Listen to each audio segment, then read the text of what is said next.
me see.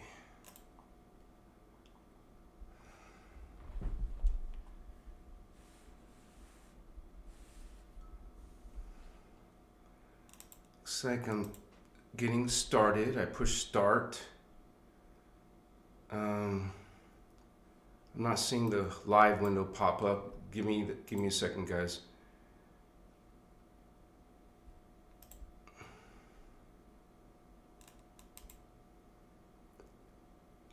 I'm waiting on the live button.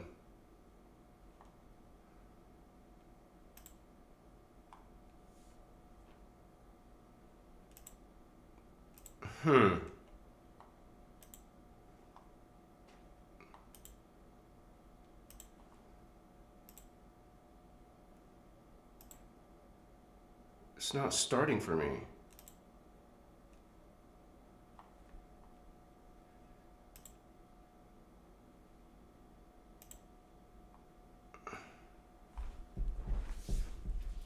I'm trying to start it.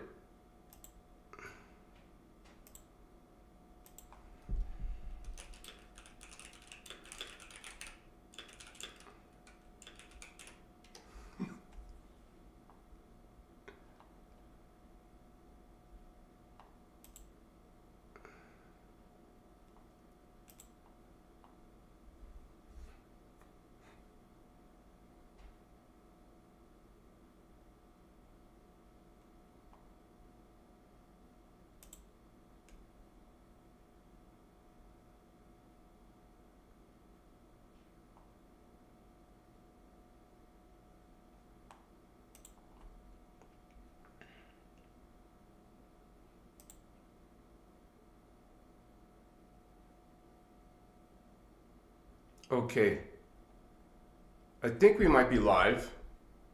Are we live, you guys? 1 second. See, I'm trying something new and it bites me in the butt.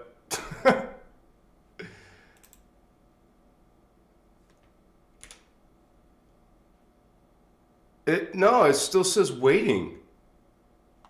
What the shit? I will have to restart. You got me? Let me push F5.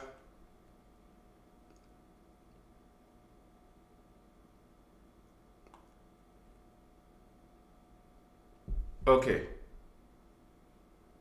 It's like behind or something. Can you guys see me okay? We're good? There must be some delay. Okay. So just realize, you guys, I don't see a live screen. It's like a few seconds behind, but looks like we're good. Thank you for your patience. I'm trying to post the live early, you know, like before it actually starts. It gets people to get in the room and start talking. So yeah, but it's not. Yeah, there's no delay for you guys, but there is a delay for me. 33 viewers already, so that's good. Thank you guys. Let me get this vibe, this energy going. And also, my camera's tilted, but does it look tilted to you guys? My phone, I noticed in the tripod, it's a little bit tilted. But thank you for joining me on this live as what? The title is wrong. I don't know how it reverted back, but let me. Yeah, this got all messed up. Yeah, but I'm not going to start over.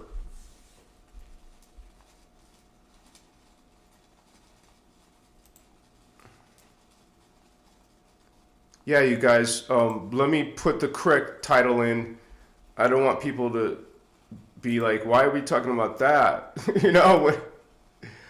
Reincarnation revealed. So let me fix that. Don't know what happened. I will have to figure it out again.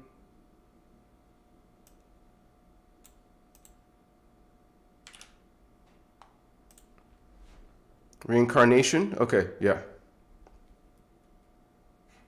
Galactic High Priestess, thank you for asking. How are you feeling, brother?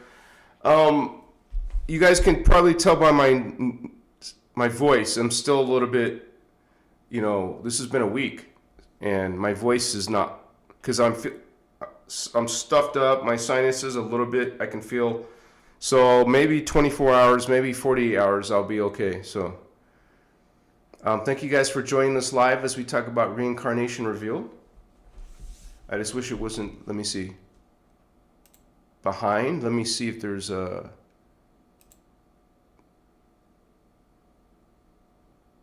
there's no delay. Customization. All right. Yeah, I'm going to have to fix that after the live so I don't bug you guys about it. But I should at least change the hashtags. It's just staying the wrong hashtags. And then we'll be good to go.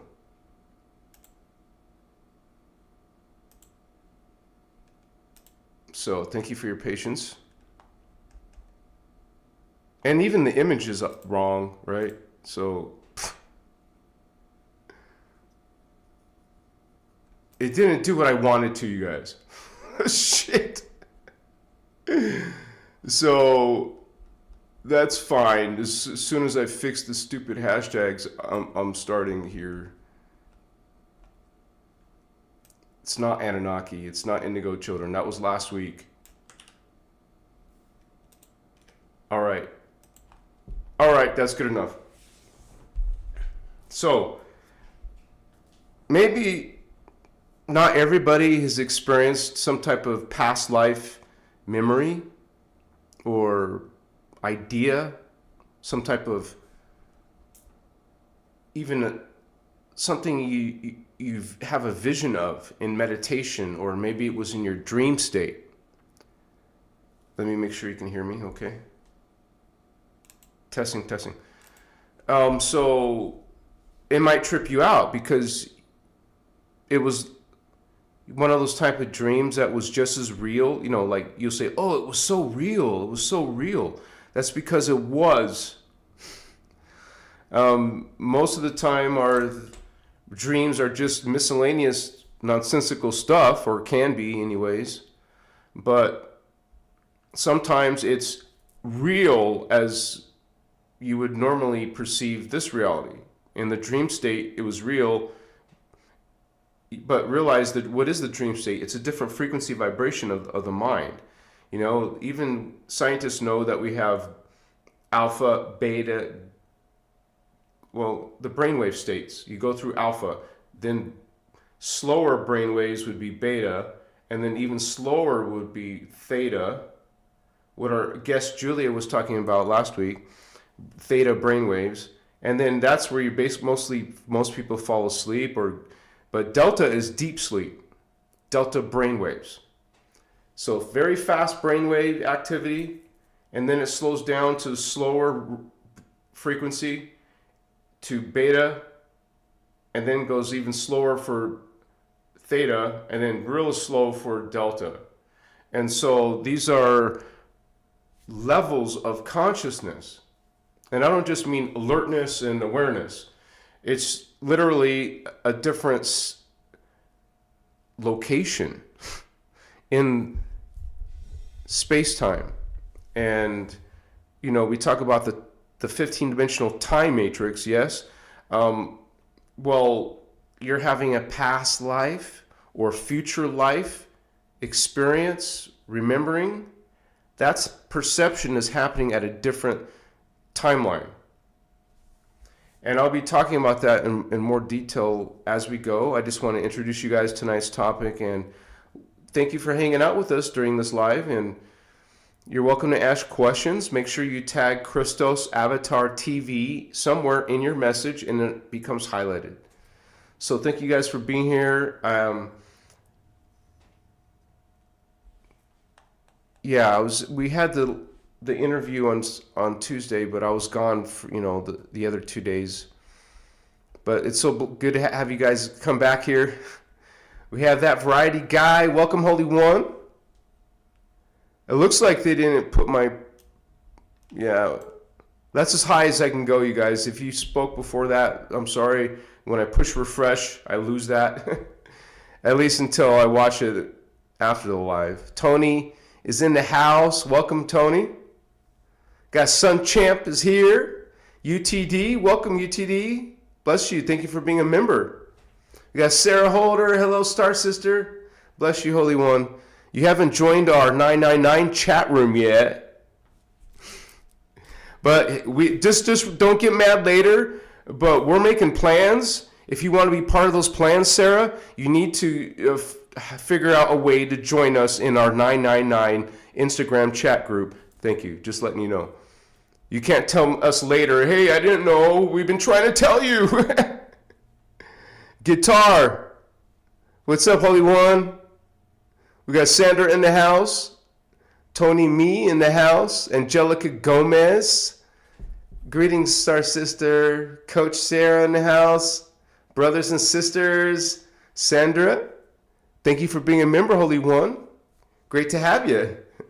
Robin Kirk, yo, yo, yo. Here we go, Holy Ones. Christos Avatar TV, love and respect. Thank you, Star Sister. Bless you. You're so positive and high vibe. Thank you guys for being here. And this is a group effort, you guys. Consciousness, awakening. It's a group thing. Good to see you, Indigo Wizard, Stardust Goddess, Mr. Madism. Just so you guys know, Celine is on her vacation in Mount Shasta. So she'll come back with a bunch of stories to tell, right? So thank you so much, you guys. My voice is different, but I'm almost well. But I still have to blow my nose. And the cough went away, generally speaking. But the only symptom left is blowing my nose. So when that gets out of my system, I'm sure I'll sound better. But I appreciate all of you for being here with us. And speaking of past lives, future lives, in my own experience, I've been a Native American, different tribes even. I've been a Druid, for sure. I used to connect a lot to shamanism even in this life. So I've seen those connections, those past life memories. And some of the memories that you may have can be future lives. That's how consciousness works. It's not limited to the presence, or the past. But you can transverse and send out your consciousness into higher dimensions, which is future timelines. And just so you guys know that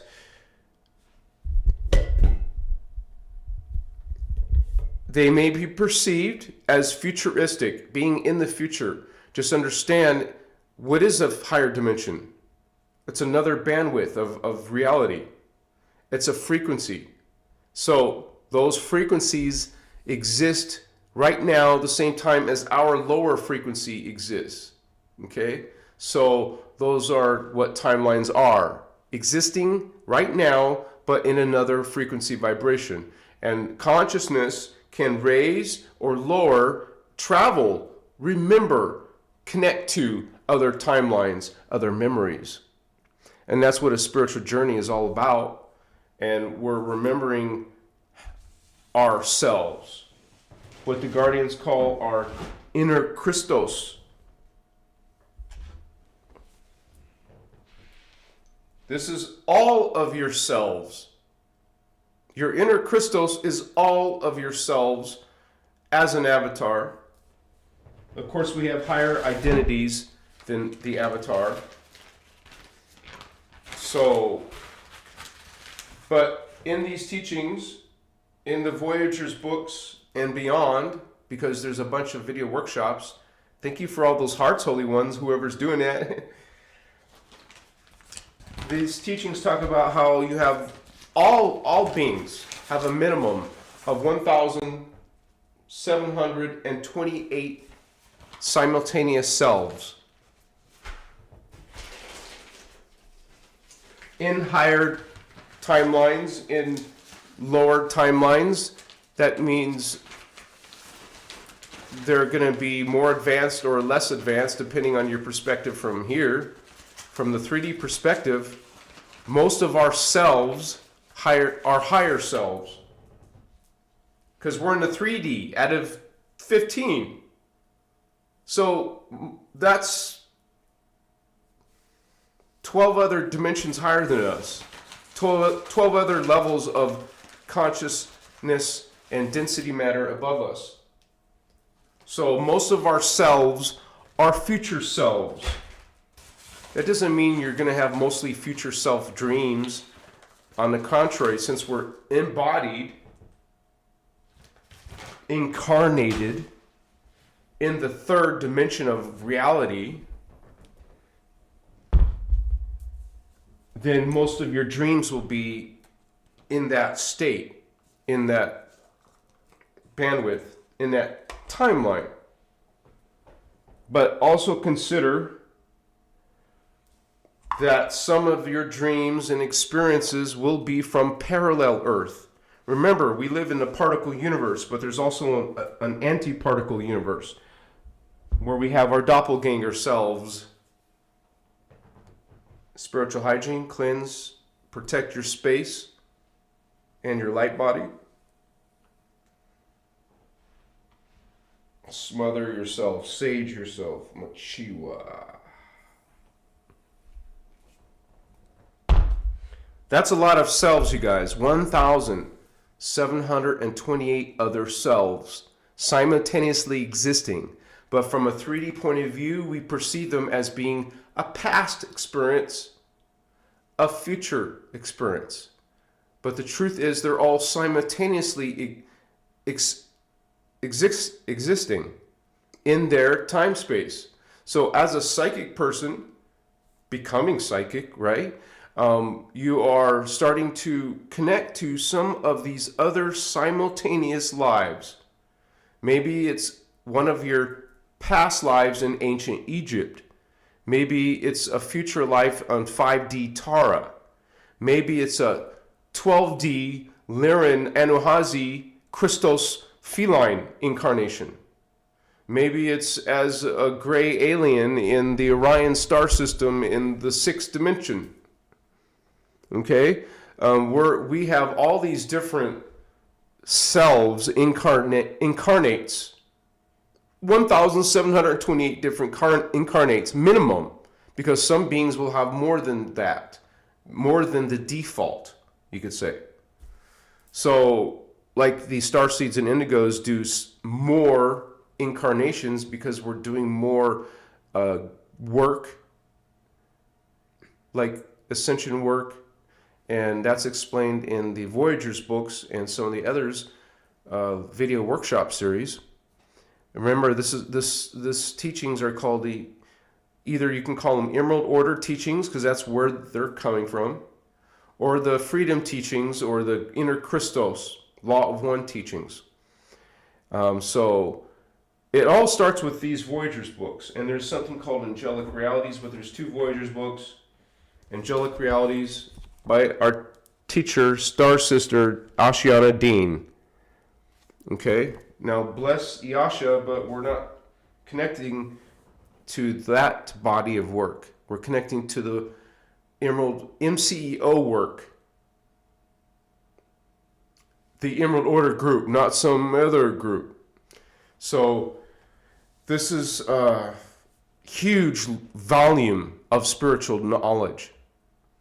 And so, when I talk to you today about reincarnation, it's the point of view from the universal guardians. And so this is a multidimensional topic. It's a psychic related topic, because not all humans can see beyond into the higher realities, because they're cut themselves off in their own karma, in their own journey of life, in the accumulation of all of those thoughts, all of those actions, what they did, how they treated others, how they treated themselves. Those are affecting your present incarnation.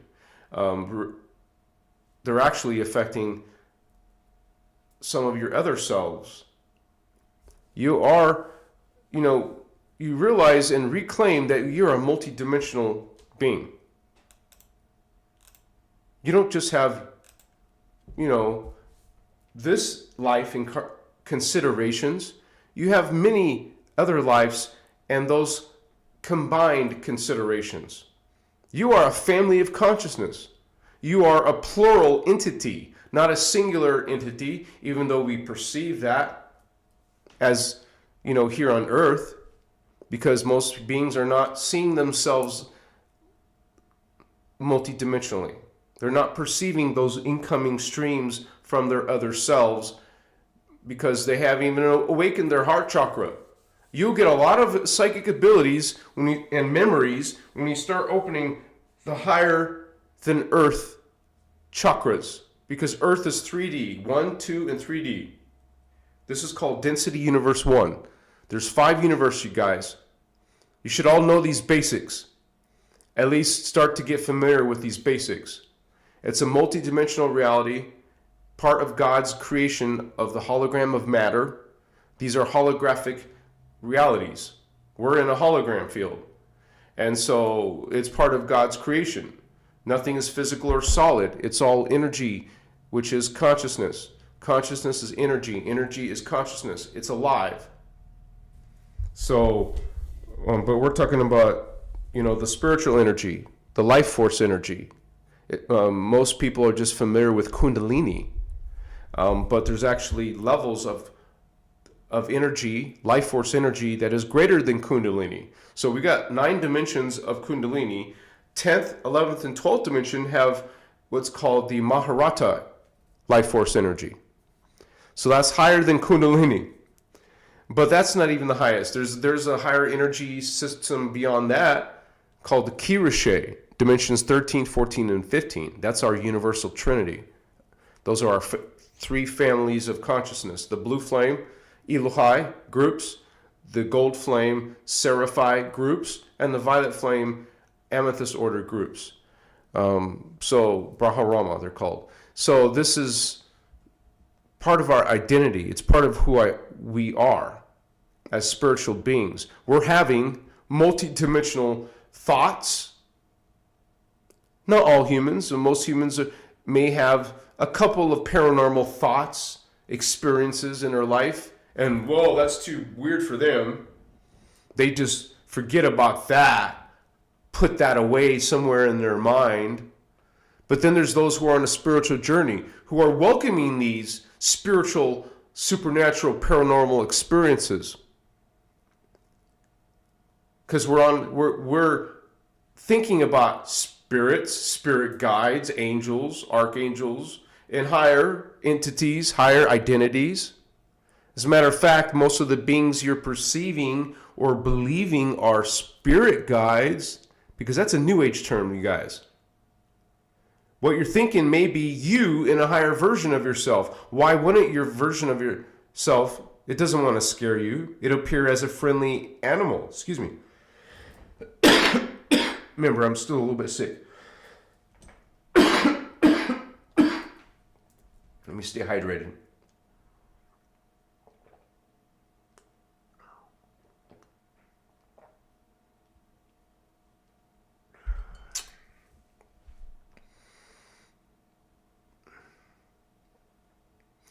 So all these selves, all these other versions of you, the guardians call your personal Christos. Say it with me. Personal Christos.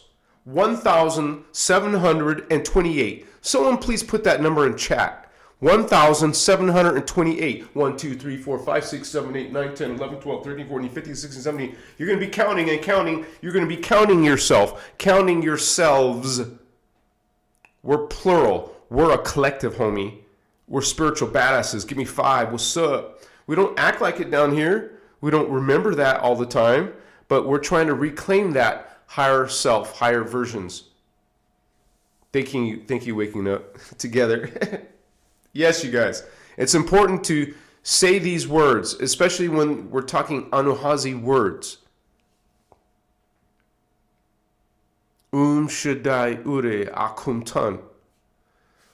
Shaddai Ure Akuntan.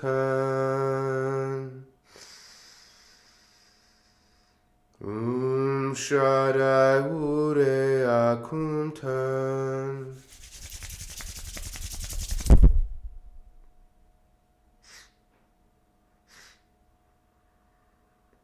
You can feel that energy, yeah? You can feel some energy with your palms, baby. These are conduits. These are miniature stargates. You know, the Guardians call these Templar. Our chakras, these are hand Templar. How are they going to work unless you put focus into them? Think about them. Mention them. Mention the heart chakra. See the heart chakra. Visualize the heart chakra. A spinning disc or an actual wormhole coming out of your heart area. It's a funnel, a tunnel. That's a wormhole. Funnel, a tunnel. It looks like you put oil in your car, the funnel. It's like a funnel coming out of the heart chakra and the heart Templar in the front, and one goes out the same level, but in the back. So this is one way to activate more of your reincarnational memory, is to work on your heart chakra. If you're not having any reincarnation memories, that has to do with these 3 chakra. Reincarnation, you want to remember more other lifetimes. You want to awaken heart chakra, throat chakra, third eye chakra. Now remember, a lot of humans can still dream and get past lives. Our immediate family is 12 selves, a tribe of 12. And when you learn these teachings and go into the spiritual science of these teachings, called Kathara Biospiritual Healing, Kathara Healing.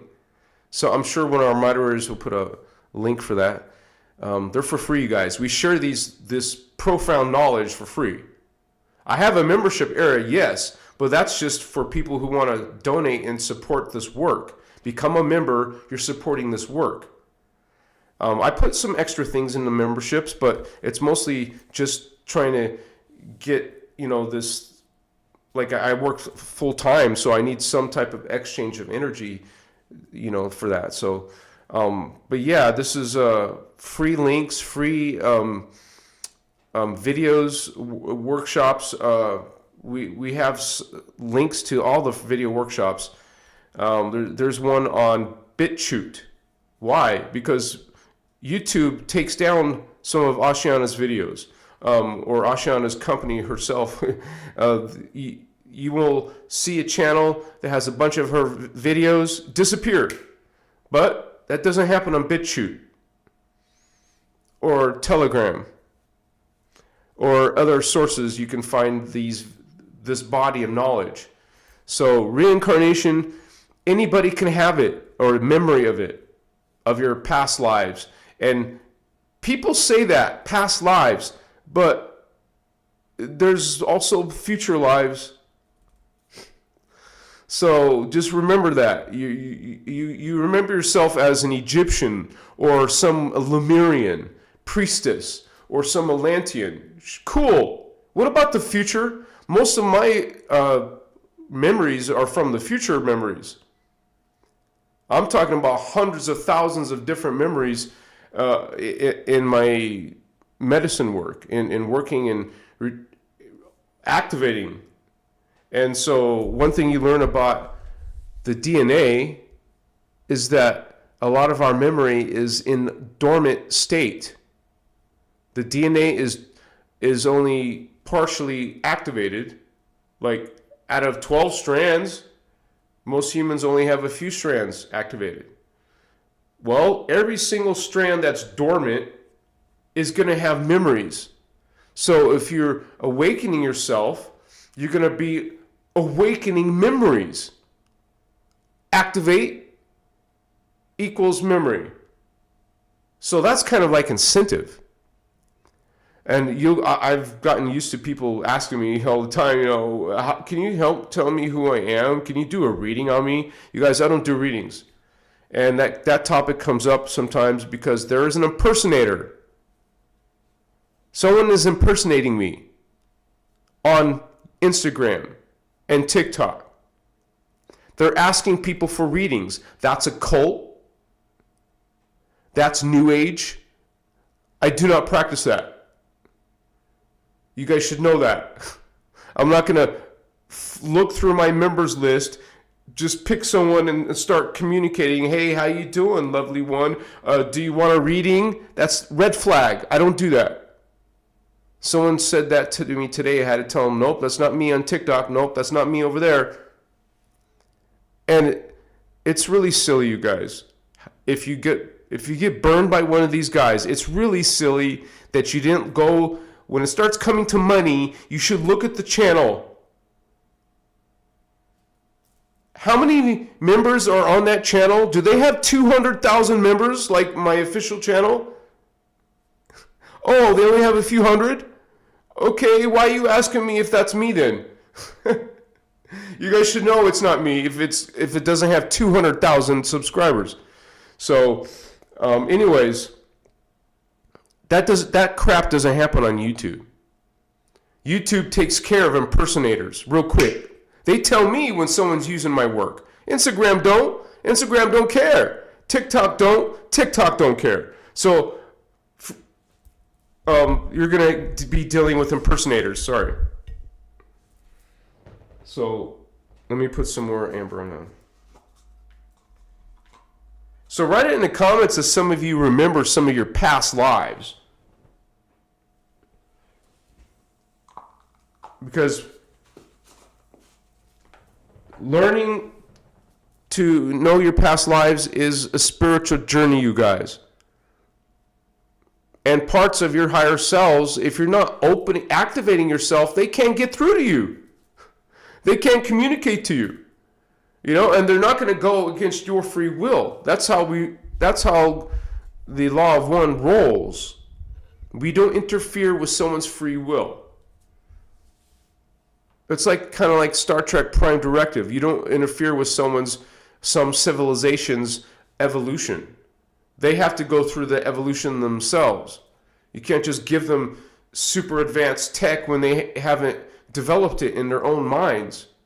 So, excuse me, guys. Thank you guys for being here about past life, reincarnation. We're going to talk more about that. I just want to say thank you to Indigo Wizard. Thank you, brother. Bless you, man, for helping out this channel. And I love those numbers, 999, man. That's awesome. That's reminds me of my birthday is September 999. And my favorite number is 999. That's just my chakras. Thank you, man. And you've been a member for a long time. You've been supporting this work for a long time, Indigo. And Leo, brother, what's up, man? You've also been a member for over a year. Thank you so much. Good to have you. See you on the regular, man. What's up? Appreciate you guys. Let me see if anyone posted a question. Remember, if you guys want to ask a question, please highlight or tag my name, Christos Avatar TV. Helena, what's up, Helena? Blessing, sister. Good to see you.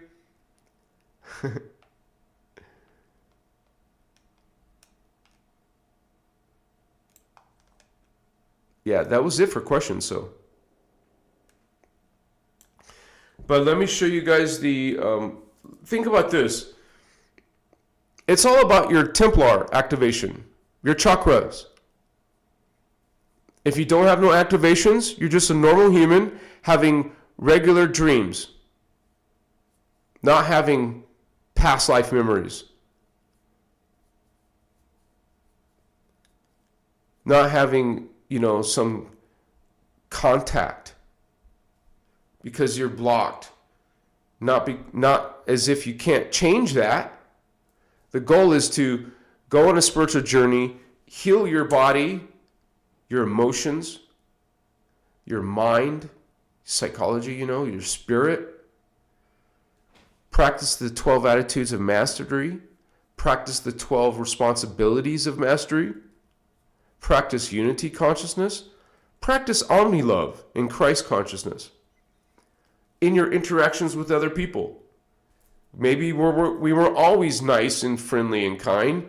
Well, now there's an opportunity on a spiritual change to that. Because what you think, you're going to attract into your life. What you speak, you're going to attract into your life. That's how frequency works. That's how energy and consciousness works. What you focus on is coming right back at you. That's why, you relate that to karma. Some people do not believe in karma. Sorry, not only is there personal karma, but there's planetary karma, there's galactic karma, there's universal karma. Karma is talked about in these teachings. It's a real thing. But people dismiss things that would be affecting their ego, because that's another thing you want to heal, by the way. Ego work, shadow work. Maybe you're speaking profanity all the time. That's frequency. That's the frequency you're keeping yourself in. A low vibe. Okay? That's not going to help you remember your past lives, your arrogance, your hatred, your jealousies. Those are all low vibes, keeping your psychic powers closed. You want to go through transformation? You will start having lucid dreaming, past life memories. Lucid dreaming is where you can take control of your dream. It's not just happening on its own. You've got the driver's seat. Okay, I want to fly. I want to make that levitate. I want to see this person right now in my dream. I want to create a Ferrari and drive it down the street. I want to go in a flying car. I want to go to planet Uranus. I want to see what it looks like there. I want to travel, astral travel, go out of your body. That shit ain't happening on a low vibe diet, on a low vibe consciousness, on an immature spirit. You need to get your life in order if you want to start experiencing those paranormal. They're not paranormal, they're normal, but it's not supernatural either. It's natural. But from a 3D low vibe person, it could be considered paranormal and supernatural. And maybe scare the shit out of them because they don't understand those worlds, because they don't put their thoughts there. They're not spending time there. They probably don't even believe in those things. Machiwa.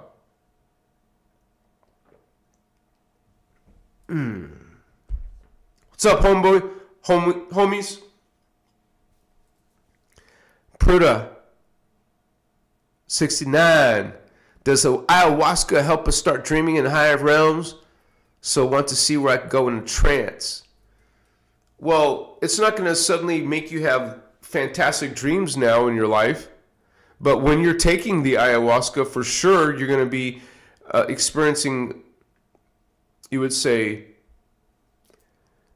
higher versions of yourself. This is why I tell people, do not take these type of powerful medicines unless you got your thoughts in order. You're in a good place. You can say that you're in a good high frequency vibration, that you feel positive, you feel loving. Otherwise, I don't suggest it. But people can do whatever the F they want. They can be angry and pissed off and start taking some medicine. That's gonna reflect in your experience.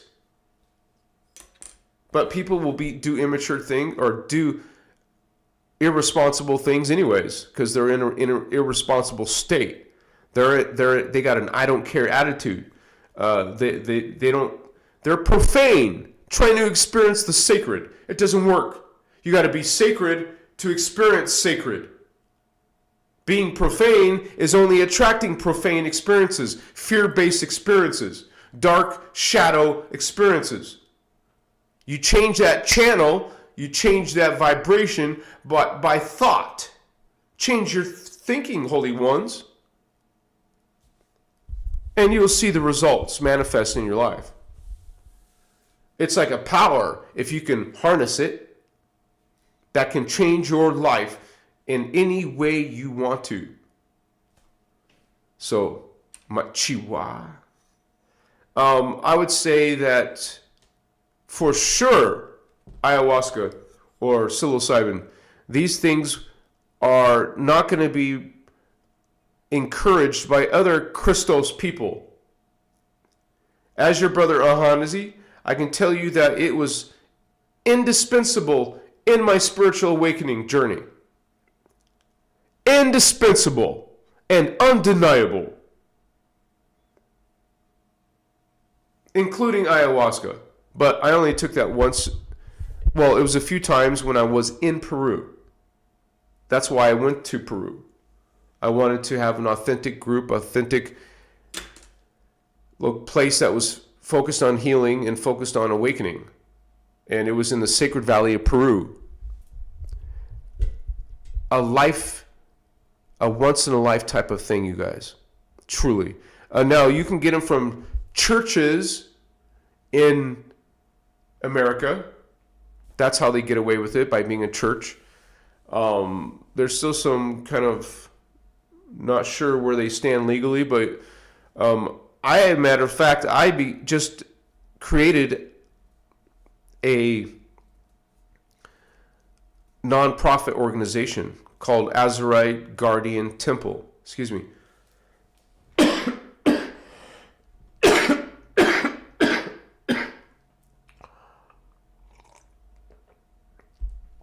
That's been created now in Nevada.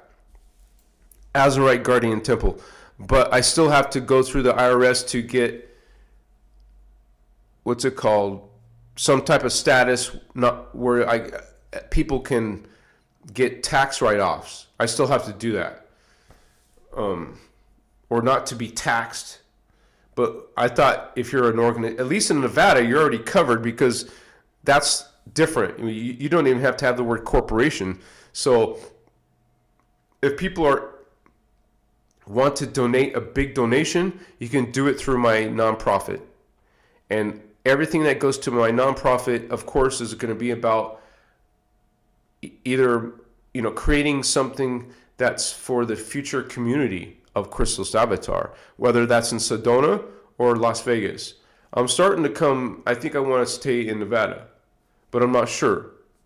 If it's big time money in the future, then yes, definitely Sedona. But Sedona is limited because it's a very, very small town. Just like I'm experiencing here. I'm not going to switch one small town, going to another small town. I want to be in a big city because of the resources available in a big city. Man, my life totally changed when I came to a small town. It sucks not having the resources you need. And it would be the same problem trying to create some big, huge retreat in Sedona. So I'm starting to become partial to making a retreat in Nevada. But don't quote me on that yet, because my decision will be affected by donations or a big donation. Some people have said they will help me, but we'll see if that ever happens. But certainly, I've made it quite clear of what my goals are, you guys. I want to make something that's international, some type of international retreat focused on free energy, focused on, whatever that means to you, focused on healing technologies, focused on research of spiritual energies. Like, I want to be able to develop machines that show people's auras, because I've put money into other people's machines that were total BS.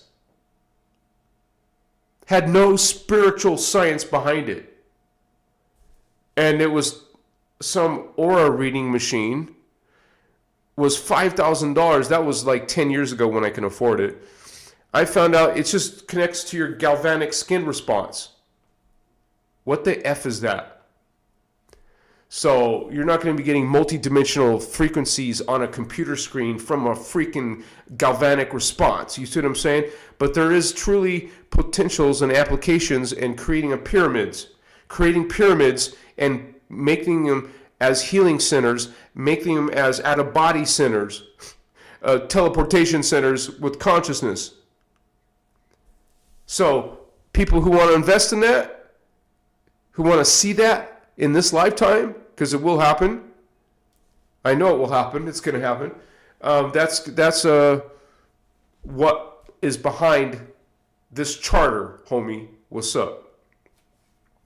So multidimensional identities is what is past lives and future lives.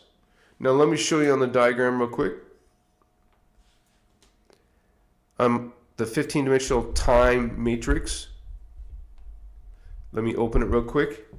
And just while I'm doing that, let me let you guys know, remind you that next Saturday, a week from today, I will be having a live interview, a live Zoom meeting with Tom Althaus, which is the true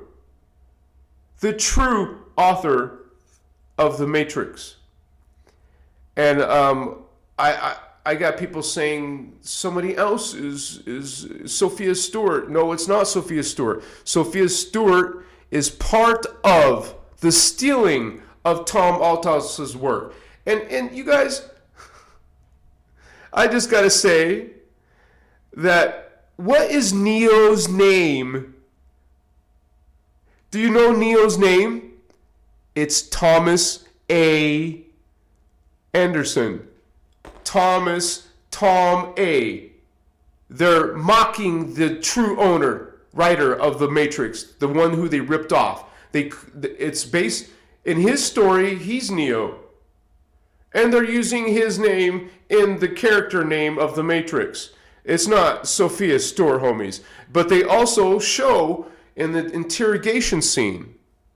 Remember, Mr. Smith gets Neo from he was working. They kidnap him, or they take him to an interrogation room. You know, remember, they make Neo's mouth disappear? That scene. Well, in that scene, Mr. Smith opens a file. Mr. Smith, the Agent Smith, opens a file. For 1 second, you see what the file. There's a screenshot of the file. It shows Neo's name as Thomas A. Anderson, and that is the author. And it shows the father of this document in the movie, shows the father's name, which is Thomas Althaus's father's name. It has his fiance's, for the mother, they list the mother, and they put her name, and they put her birthday. No, they put the birthday. The birthday listed on that picture is Tom Althaus's fiance's birthday, man. This goes way beyond coincidence. It has Tom Althaus's high school. It is not Sophia Stewart, man. And one thing I will do, I will make sure that Tom talks about this whole BS about Sophia claiming that she is the author of The Matrix. It's Tom Althaus, baby. And you're going to see proof after proof after proof. And it's going to be undeniable. So all those haters out there, let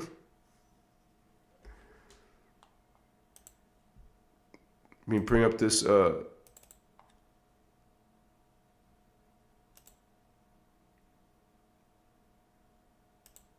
1 second. Opening up my time matrix diagram.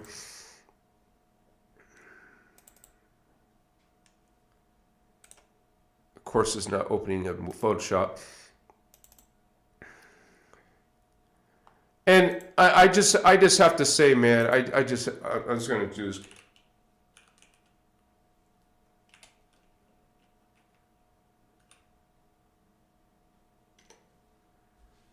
Since I just said that, I put together this file, and so you can see what the F I'm talking about. So I'm putting it in chat. You can take a look at that. And they'll show you the document that I'm telling you right there. All right, so I opened up the matrix. So let me switch to it, you guys. I finally got rid of that space at the bottom. I had to figure that out. But we live, notice this is a multiverse, because there's more than one universe. All these large spheres, here's the first one. This is the first universe that we live in on Earth. This is the first universe. This is the next universe. Okay? Ours is carbon matter universe. This one is carbon etheric matter universe. Well, this next big one is etheric matter universe. And the one beyond that is hydroplasmic prematter. And the one beyond that is thermoplasmic antimatter. Okay, but we're in here. And when we talk about you being a multidimensional being, you exist here on Earth, but you're going to live 12 times in your immediate spiritual family, your immediate soul family. One of your souls has projected 12 of itself down here. But the higher family is actually, you have 144 souls. But let's say you have 12 souls. That's what I meant. 12 souls. Each of those 12 souls are putting 12 fragments down here. That's actually 144 lives. And that continues. All these universes will have 144 lives. This is why this number is significant. This is why you've heard of this number before. You live 144 lives here. You live 144 lives here. You live 144 lives here. You live 144 lives here. You're going to live 144 lives here. This is part of your 1,728 lives. The other part is over here in parallel universe. You're going to live some of those lives here. And then some of those lives are coming from the ascended master levels. Some of that DNA, that energy, that consciousness is coming from the triadic level of ascended master and the polaric level ascended master, and which is all coming from one of yourself, one self from the Ekar. One self projected 12, and this turns into 144, and then all these other universes have 144. This is where reincarnation is. One being projected itself into all of these levels, even to your level here on Earth that you're experiencing. But remember, there's 12 and there's 11 other of you here in your immediate family. There's 144 of you in your greater family. This is why you can't have reincarnation memories, because there's a whole bunch of you down here doing different stuff. You're in different parts of time. I gotta cough and drink water sometimes, guys.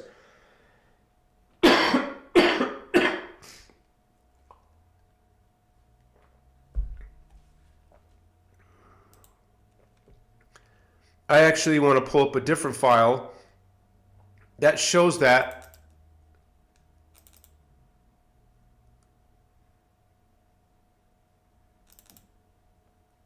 Oh my gosh, this stupid thing wants to pull not Photoshop, but anyways. This is one soul, I just explained. One soul will project 12 fragments. So your lifetime is just a fragment. You're one of these 12 fragments of your soul.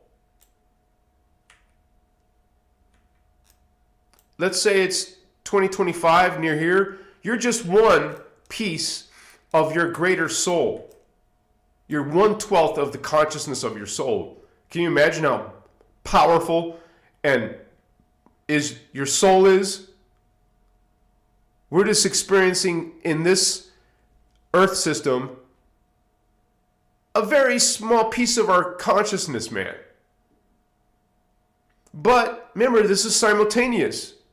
All of these other selves happening now, even though if it was 7,000 years ago, 17,000, 13,000 years ago, 9,000 years ago. Well, it's happening in the now in those timelines. And so all of this consciousness of all these 12 lives, all of these thoughts, all of these memories are going to your soul who's projected it. It's getting all of the data, all of the streaming. And so let's say you're here and you have a dream. It's part of this being's experience in Egypt, in ancient Egypt or ancient Atlantis. Now this starts at 22,326 BC, but there's other time cycles. These time cycles start over and with new life. So let me show you a different diagram that will explain that. This time I'm changing this to Photoshop, man.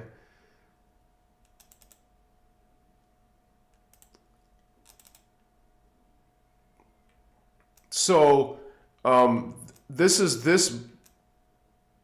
I was just showing you this 22,326 BC.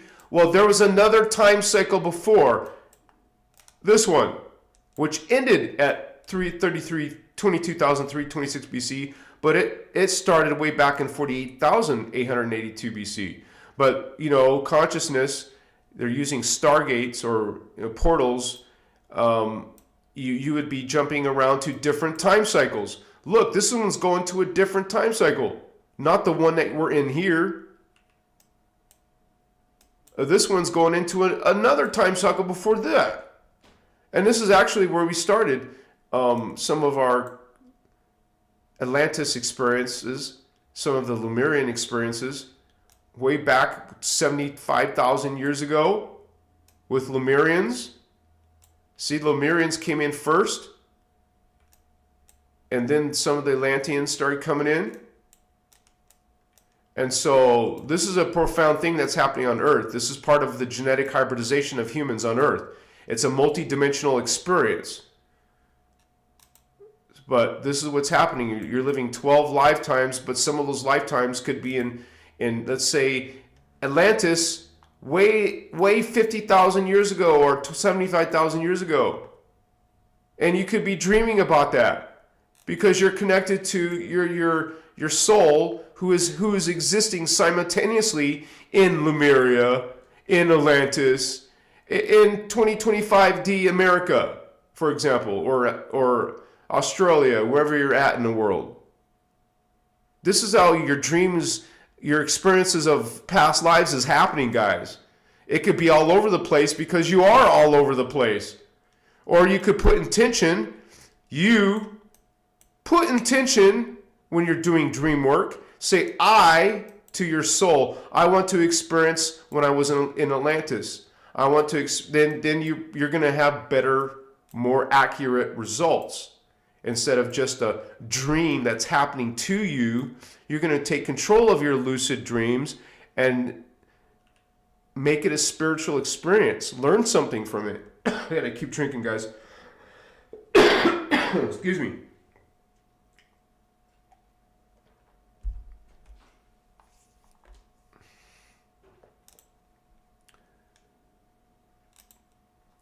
So this is what is reincarnation. You have a multidimensional identities, more than one self, more than one identity. See, because the Hinduism is distorted. They're teaching you, and Buddhism, they're teaching you past lives, like, oh, you live a life and then you're dead, and then you come into a new life. It doesn't work that way.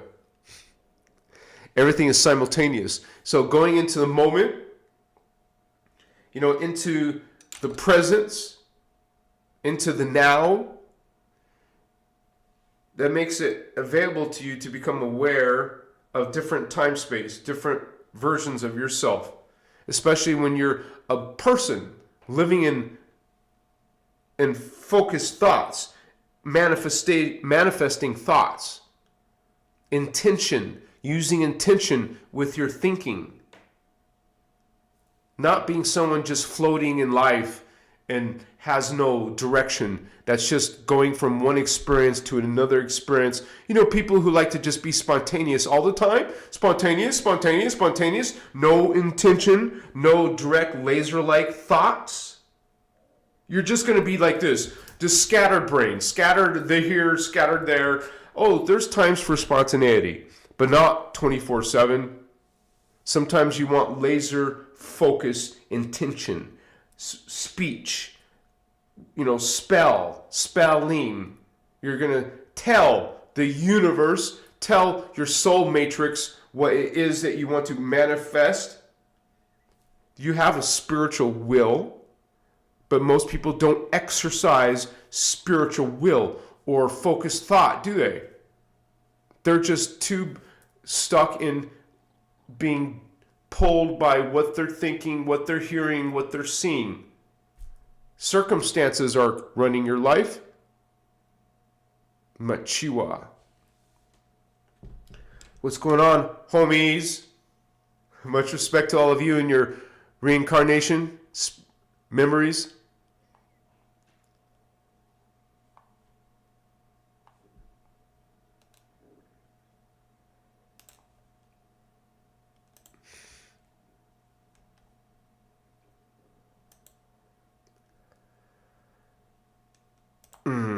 So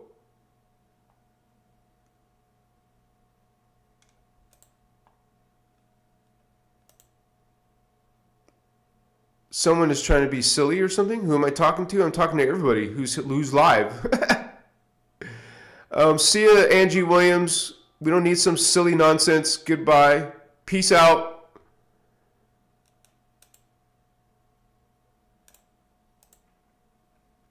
Let me see.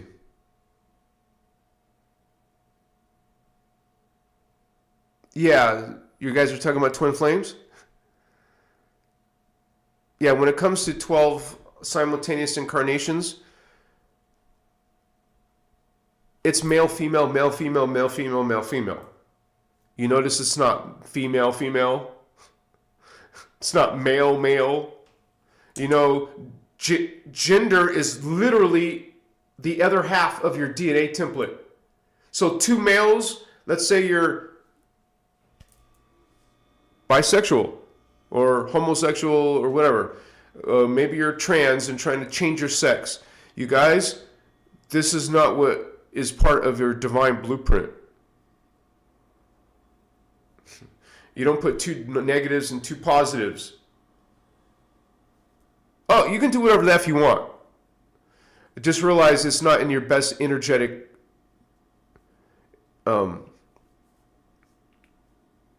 like you could have a lot more if you're actually, there is no such thing as a transgendered twin flame or a bisexual twin flame.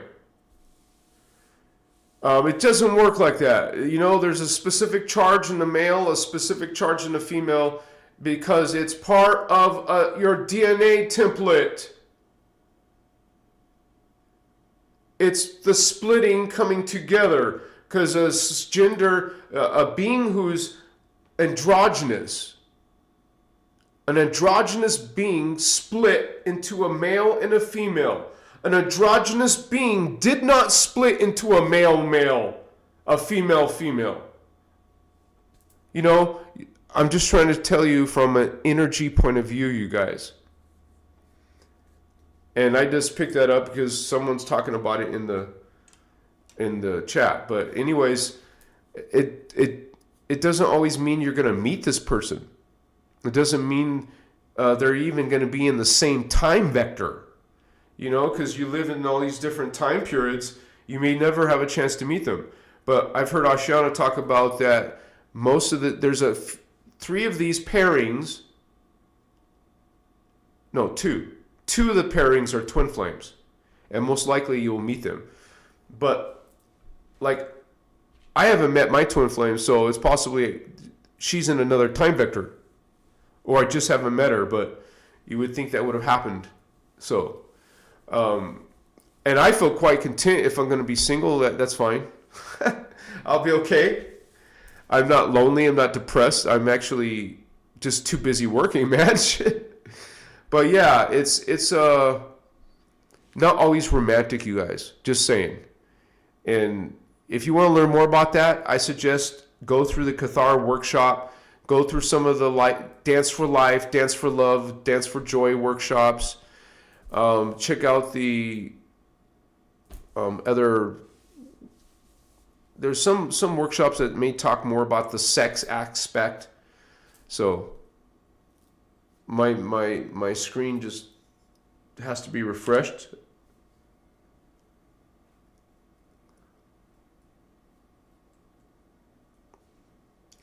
Indigo says, I'm my own twin flame. You said it.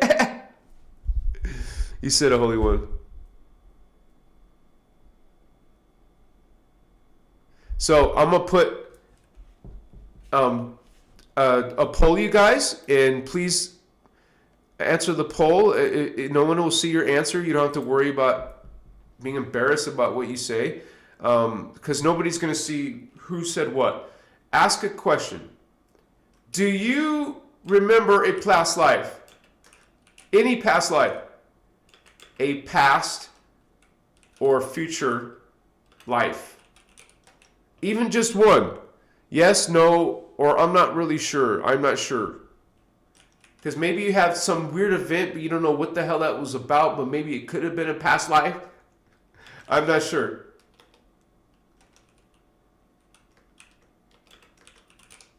Okay, start the poll. There you go, you guys.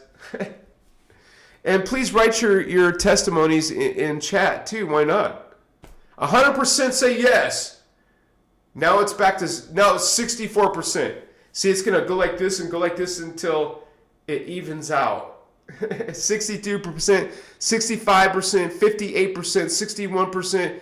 It's leveling out. I just want to talk about some of mine, you guys.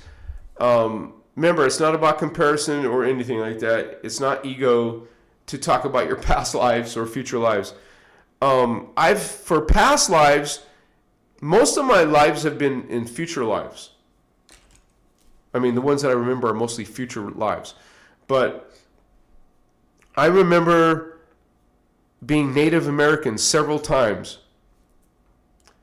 And think about this. When you have, in the moment, in the now, 1,728 other selves in different timelines, well, that's a lot of different languages. A lot of different experiences. And so when you start to become more connected, you might start speaking other languages. It's not a bad thing. You're not being controlled by a spirit. Some people do. They get messed with channeling. We're not channeling. What you're doing is connecting. If you want to say anything, you're channeling yourself. Your own higher selves, not other families of consciousness like Archangel Michael or some saint or some alien like who's outside your family. We're not talking about that. That's considered risky. That's considered dangerous by the guardians who don't channel. They're not using channeling. So if you're using channeling to other entities, it's not guardians. Just saying. So I'm an angel channeler. You should listen to me because I know more than you. You see what I'm saying? These egos in the spiritual communities and the New Agers out there thinking they're better when all humans have that capacity. And they're not practicing Christ consciousness, are they? Or they're not unity at all, right? So yeah, 57% say they remember the past life, future life. And so I remember being Native American, and you say light language. I've spoken the light language of some of these Native Americans that I'm seeing clearly. And it doesn't even mean it's a tribal person from Earth, or it could be from parallel Earth. It could be from one of your other selves in these other timelines.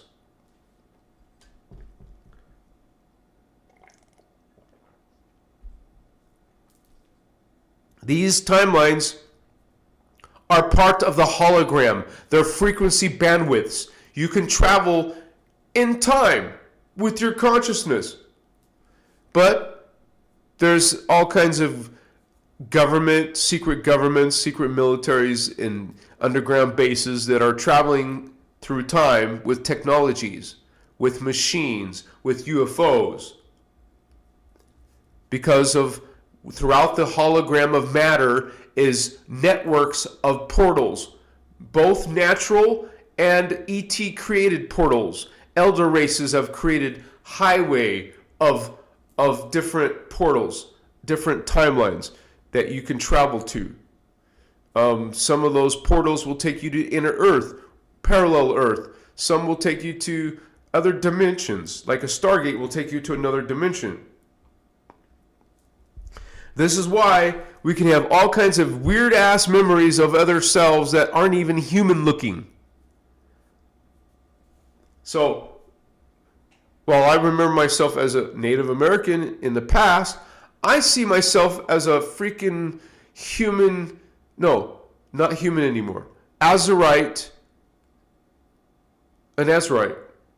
which is a feline avian. Some of them are cetaceans. Some of them are like cat people.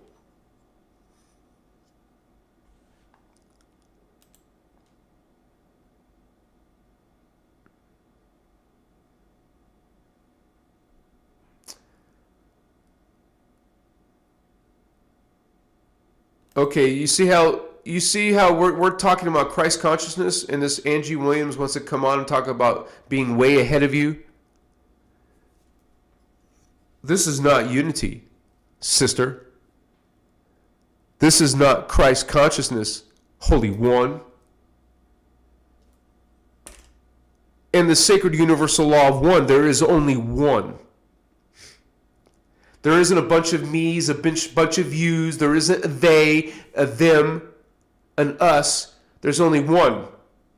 So in the hologram, parts of Creator can become distorted and not see other selves, can say and claim, I know more than you.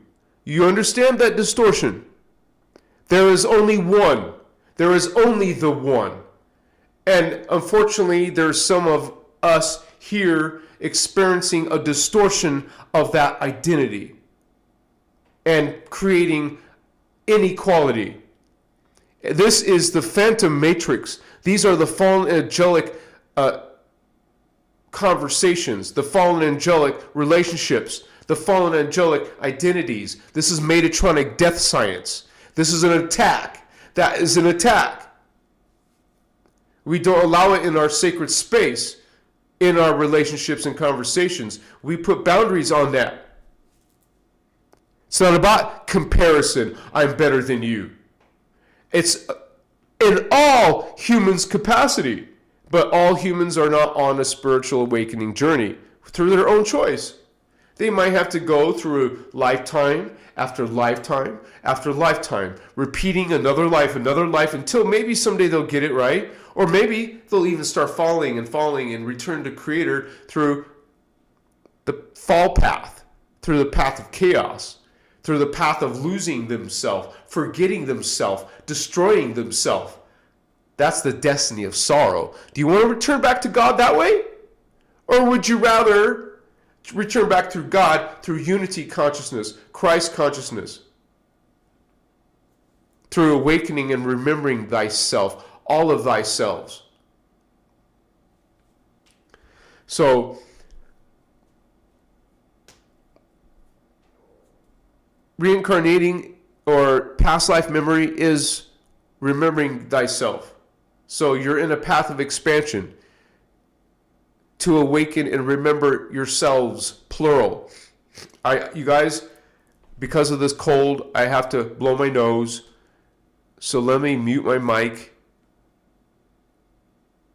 Test, test, test. And blow my nose real quick, off of camera, of course.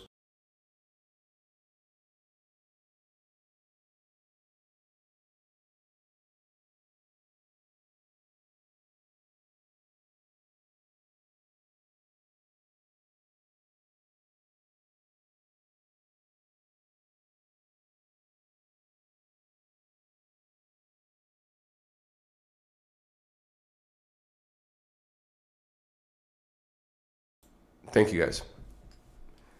So yeah, that's my last symptom of my fever. It's no longer a fever. Now it's just sneezing, or not sneezing, but blowing my nose. That's why I sound stuffed up.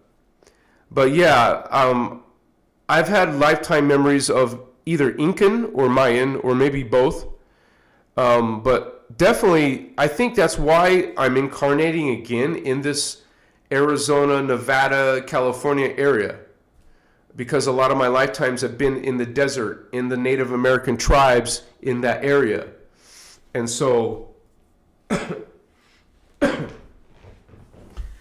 all of those American tribes are coming out of Inca, Maya, and Aztec. That's where Native Americans come from. They're coming from those ancient civilizations. And so they came up the North American continent and started becoming these indigenous tribes in those areas. So I connect that, Native American, and I've had that light language of Native American. And so I had this is a shaman headdress though, not a Native American headdress.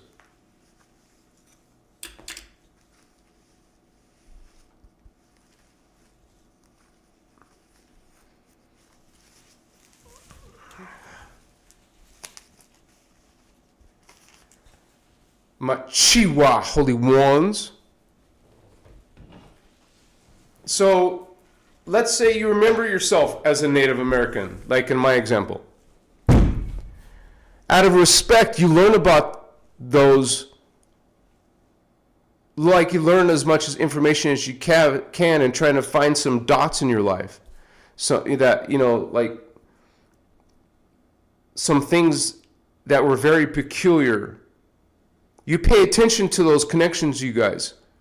I was fascinated by Native Americans, and I was born around this region for a reason. It's part of who I am. I was born in Oceanside, but after I was a kindergarten, after 4 or 5 years old, I spent a lot of my life, most of my life in Arizona. So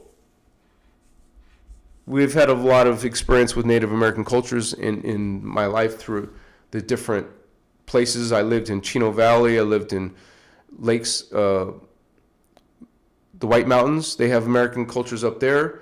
Definitely in Tucson. Lived in Phoenix area, Chandler area. I have family there now.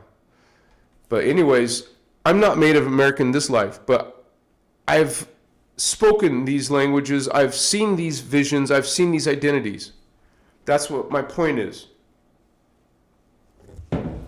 And you can't get that across to some spiritually immature person who's saying negative things about your reincarnation, or they get offended because I'm wearing a headdress. That just shows they have some triggers in their own energies. They're not speaking or acting, behaving in unity consciousness like this person, Angie. They're not behaving in a loving manner. And, one of the 12 attitudes of mastery is reverent respect. Respecting where people come from, respecting their experiences, not dismissing them and saying, I'm better than you. I know more than you.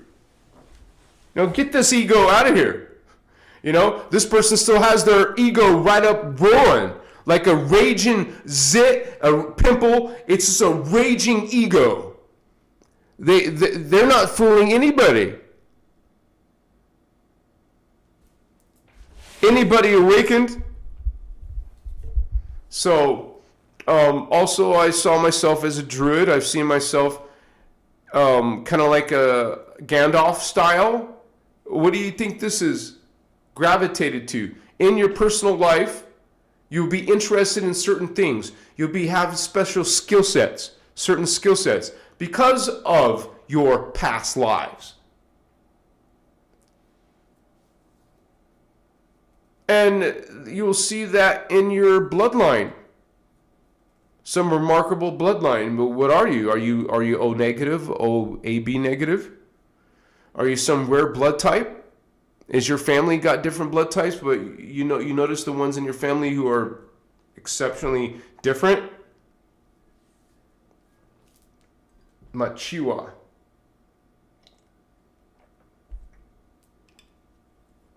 I love you guys. What's up? Yeah, baby, what's going on? I just gotta say real quick, you guys, please support this work, you guys. You can do a live donation here as a super chat. I thank you in advance for the small gift of $5 or $10, $20, $50, whatever you feel called to, homie. Thank you so much for supporting this work. You can also become a paid member. That supports this work, yes.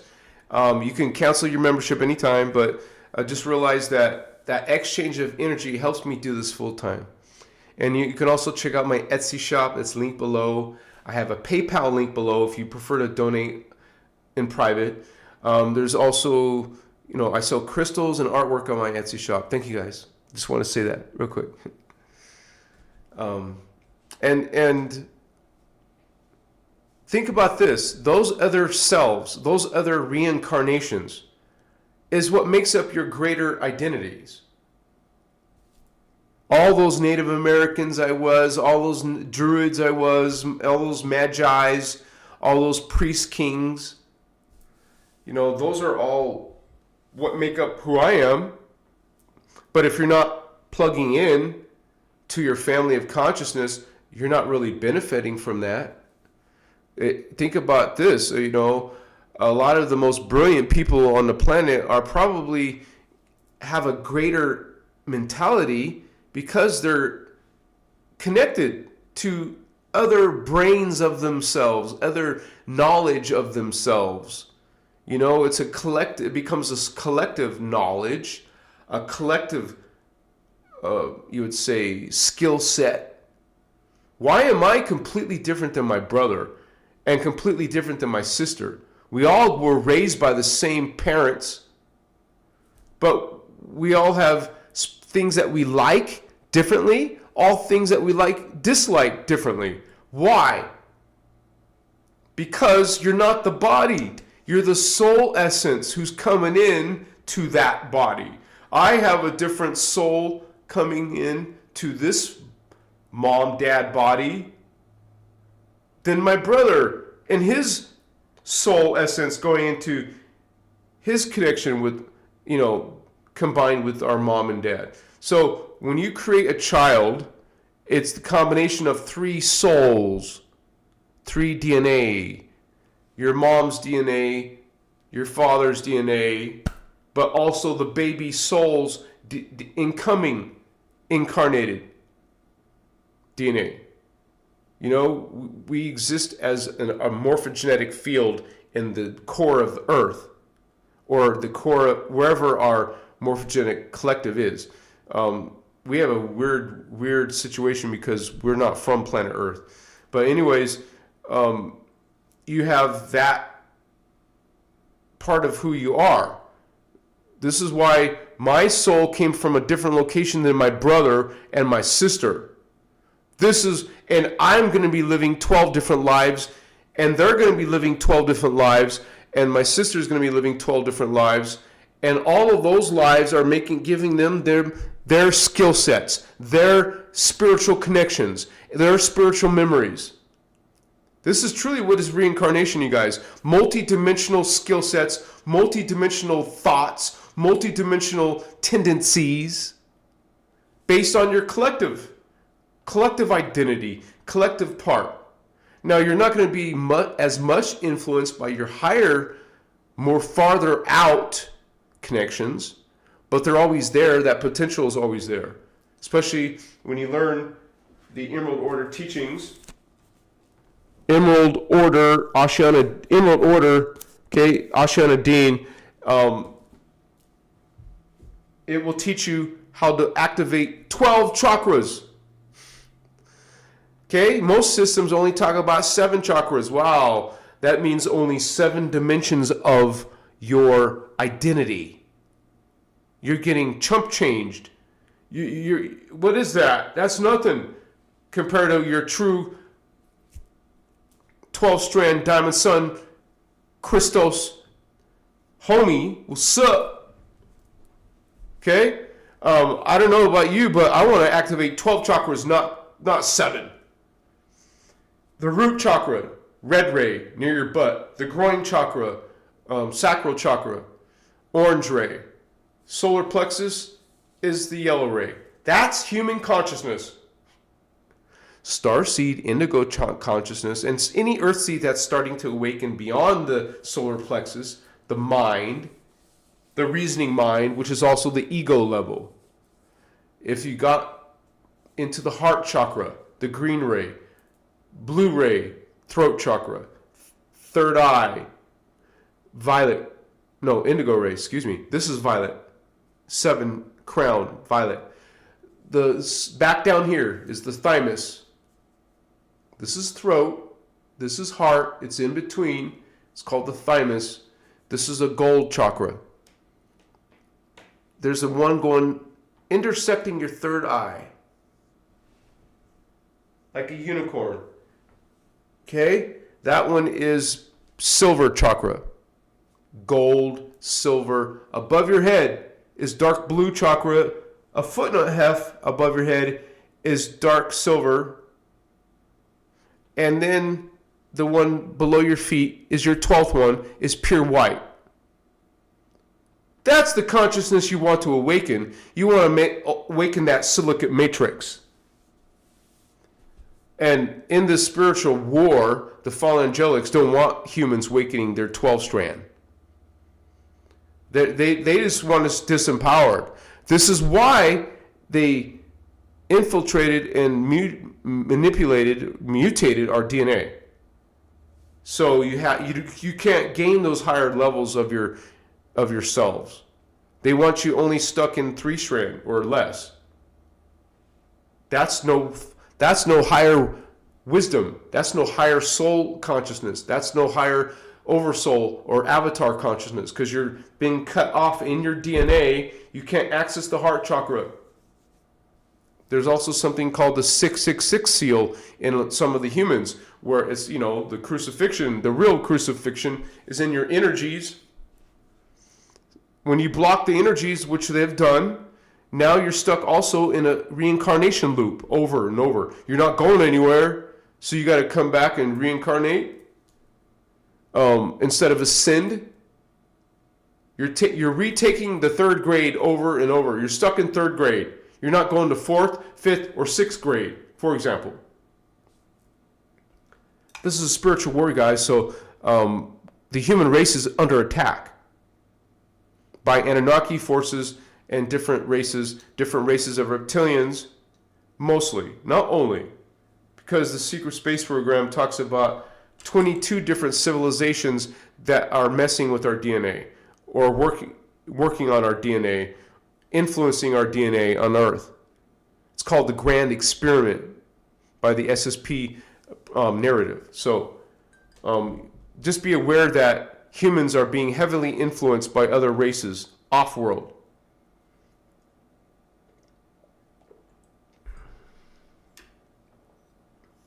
What's up, homies? What's up, holy ones?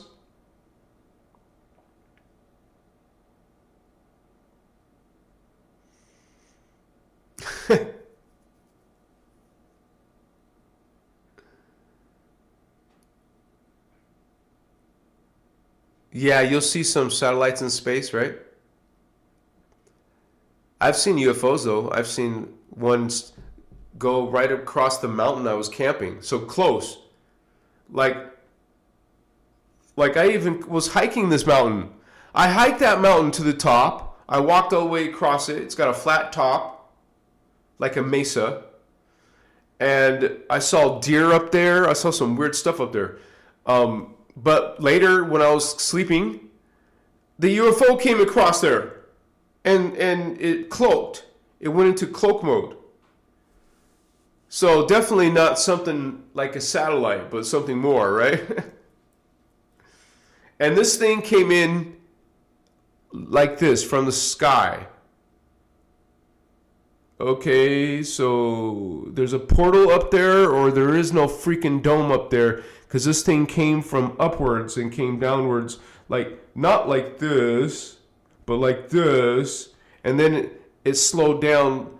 You know, a meteor doesn't slow down. This thing stopped and then started going.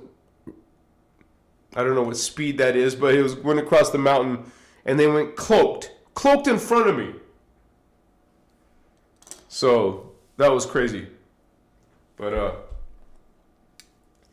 this could be some of your other selves. I mean, think about this. If some of your higher selves could travel, you know, because they make movies about it, where what happens if you meet your other self, you know, like in even older movies, like Back to the Future, he goes and meets himself. Even nowadays movies, they go and find themselves or even kill themselves. Like last night I watched a movie and these 4 teenagers are figured out how to, I don't know, they in the ideas of the movie, they found parallel versions of themselves, and some of them were killing their other version. And even that Jet Li movie, he's trying to kill a bunch of his other selves and other dimensions and stuff, right? You don't want to be killing your other selves. You're supposed to be cooperating with your other selves in your spiritual ascension. That's how ascension works. You're ascending and they're ascending. Or not. Right? So, my Chiwa, holy ones, what's up, gangsta?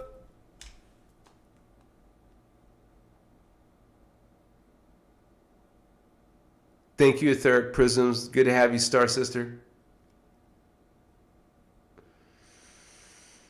We haven't done this in over a month or so. If anybody wants to get lit, just put a fire emoji in chat. We'll get lit.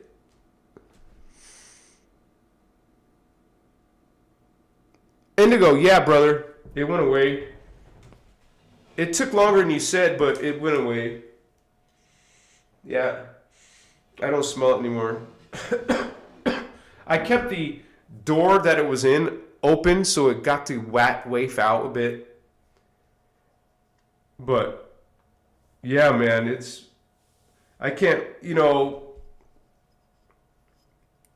my drum circle group says they're giving up on the dry lake bed. But someday, when I have a ton of money, I'm going to create a drum circle here and invite them there. I'm going to create the land for the drum circle, private land, and have drum circles, because the government shut us out from having public drum circles at these nature sites. So while we did it for like 12 years, more than 20 years, man, this place in Vegas, the drumming circles have been going on for decades. So, but now we can't go outside into the remote areas that we want to without porta potties, without license fees, without insurance, without what the F, man, right?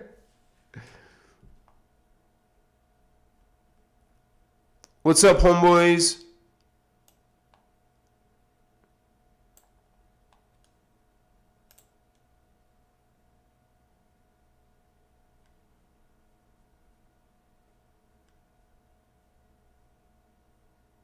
Wait, I'm trying to see this. It's not letting me see. Jesse J's 68. Thank you, Jazzy. I'm not saying how to say your name, Jazzy. I'll just say Jazzy. How's that? Thank you, Jazzy. Bless you, sister, for supporting this work. Thank you so much. Your second live? Oh, I'm glad you came back, Holy One. Yeah, Chiwa. And there's much more coming where this came from, you guys.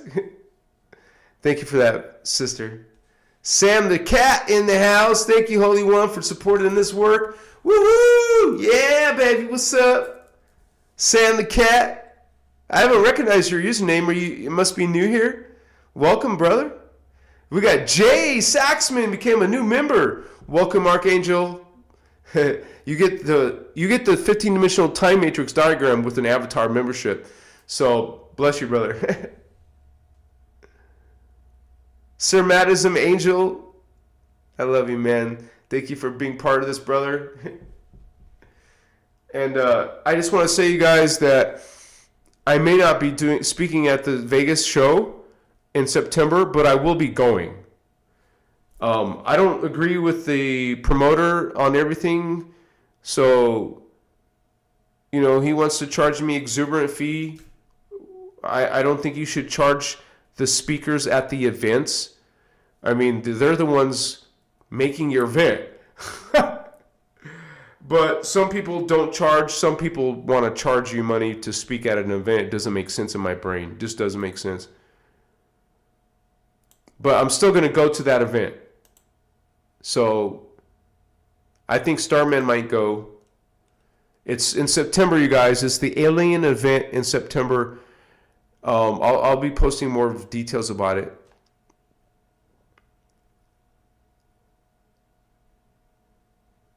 Star Child, what's up, brother? And a big island sounds cool.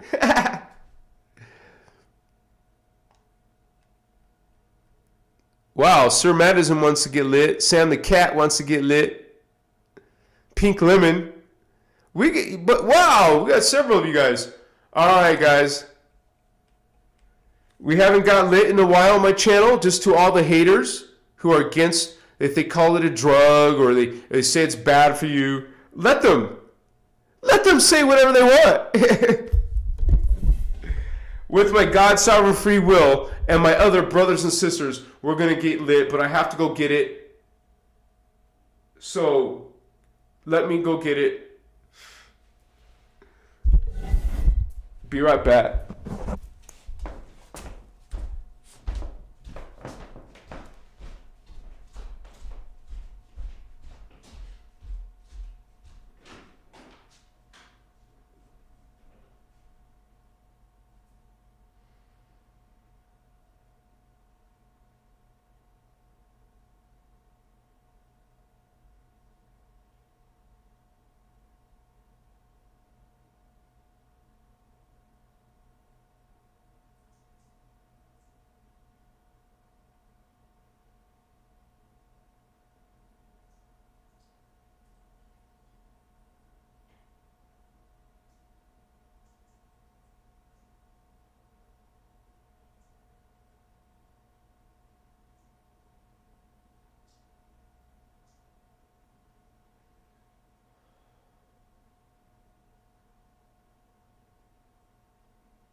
All right, you guys. Thank you. What's up? What's going on? We got this. 1 second.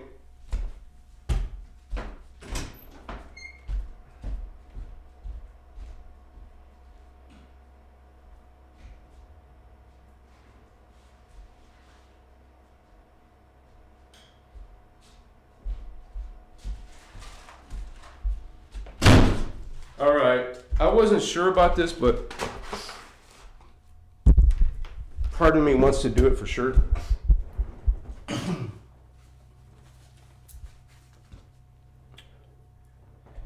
It's been a traditional part of our show every now and then. After tonight, I won't smoke for a few weeks or a month. I actually don't like to do it that often because it just prefer to be working all the time. So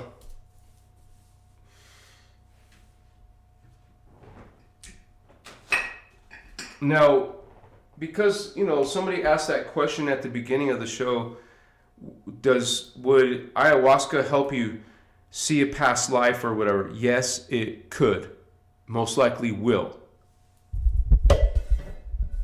And this is something that I don't hear from Ashana, Lisa Renee, or anybody else.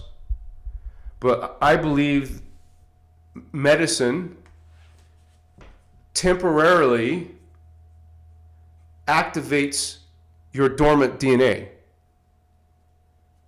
But you can't sit there and keep on taking this medicines that's unhealthy. I mean, you don't want to be doing that. That's not the message. You're meant to awaken your DNA naturally, organically throughout your life, but every now and then you can co-create with the energy of plant medicine. And that's what it is. You're co-creating with the medicine. It doesn't mean, there could be distortions in that medicine. Like this cannabis makes me have lymphatic inflammation. So that's another reason why I can't smoke all the time, right? But it does activate my DNA. No doubt about it, especially when you're on a spiritual journey. You're keeping your thoughts pure and clean. You're treating everyone with this love, amazing love. Like man, when I went to the alien event, those people weren't studying Christos. They didn't need to be kind and respectful. Were all the people there like that? No, of course not. But I was hanging out with the people who were. Like Gina Sutton, Star Sister, shout out to her if she's in the house.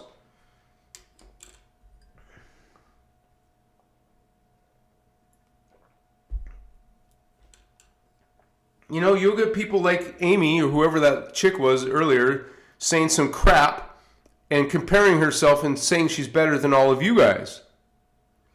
Well, we put boundaries on those kind of people. Those kind of people are not in our friends list. They're not in our hangout list. They're not in a come over and let's spend some time together list.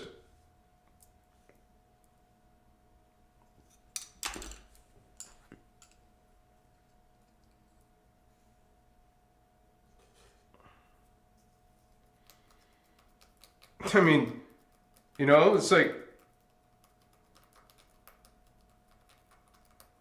the same day you meet someone like that, you can say I love you to them. And maybe you never say, you know, your family members don't say that kind of stuff amongst each other. Some of my family does, some of my family doesn't. Like my mom is always a loving person. She'll say I love you and it's not uncomfortable to each other, right? Same thing with my sister and my dad.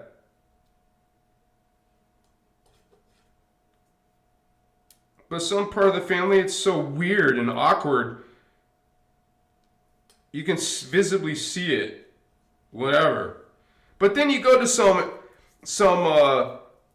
spiritual event and people are so in tuned and they're just talk differently, they treat you differently, and whoa, you got this connection, you got this greater than 3D Earth vibe, because those others in your family are below the heart chakra.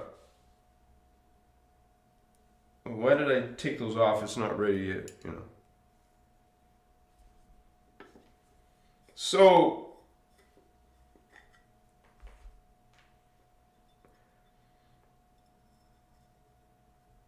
even if I'm super hyper evolved, you know, I'm still going to be co-creating with psilocybin every now and then.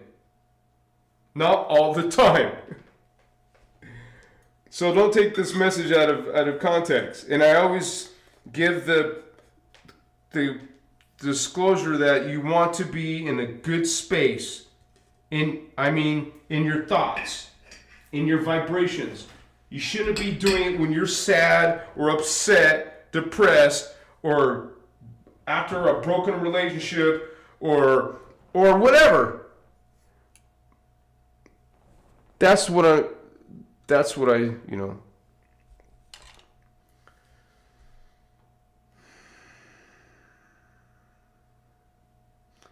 And And if you're taking something like psilocybin, or to remember, put that in your intentions over the medicine, like we're about to do with this. You guys, some of you are probably thinking about the same thing. I want to remember some of myself. I want to see them, feel them, speak them. Well, psilocybin will help you do that. It did for me. It gave me something unfreaking believable. I'm so extremely grateful to have been able to perceive 12th dimensional or ascended master level versions of myself. Contact. You see the eyes looking at you. You see the words. You're speaking the words. You are this memory. You are this higher energy. You are this collective. You are this frequency. Thank psilocybin for co-creating with me. Thank you for your service, psilocybin. While others will demonize you, Holy One, this is a spirit. This is an energy. This is a purpose. So let other people demonize it. Let them. Let them step out of unity consciousness and say whatever they want. Put boundaries on them if you want to. I do. Because whatever's going on in your life, I'm not going to judge you. Let's say we meet each other in person. You can tell me anything you're embarrassed about or shy about or worried about.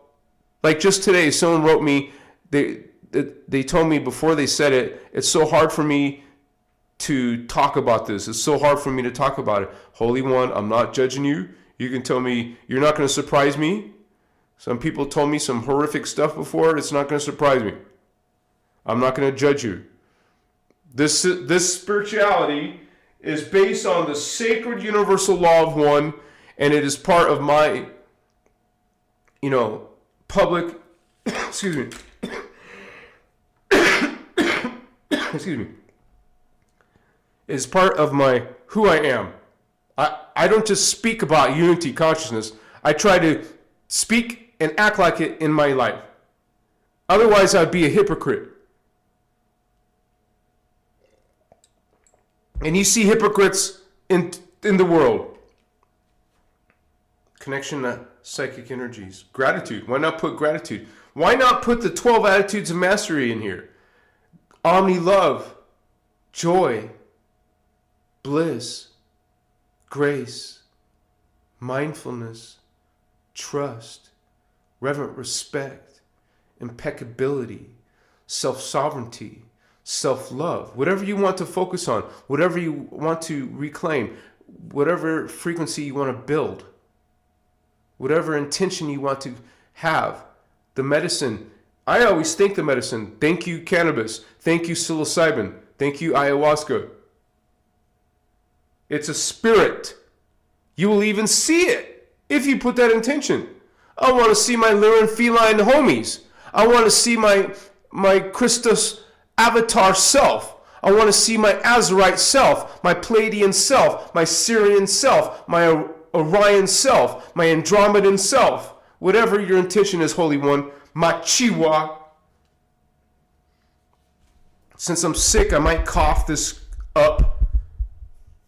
Sick as in almost done not being sick.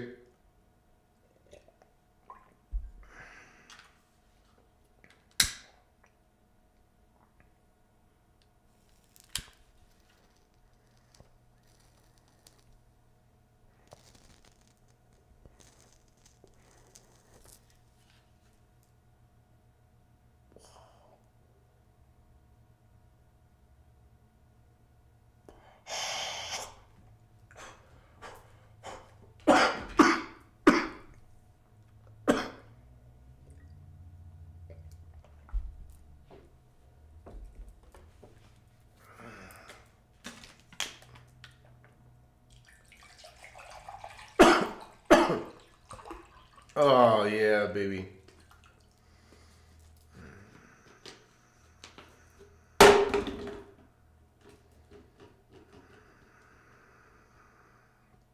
You should start to feel it in your Templar, also called chakras.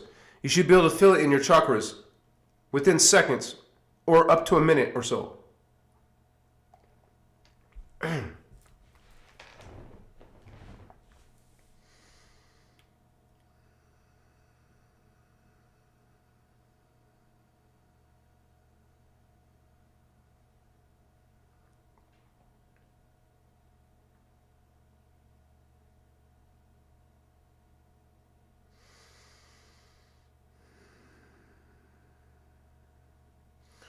So I start to feel it in my forehead, the back of my head, or around this area.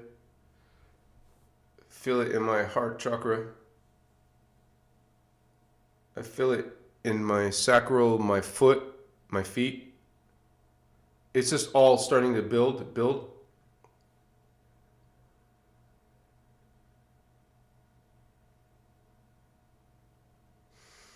Multidimensional awareness, multidimensional consciousness. You become more of the selves, more aware of yourselves.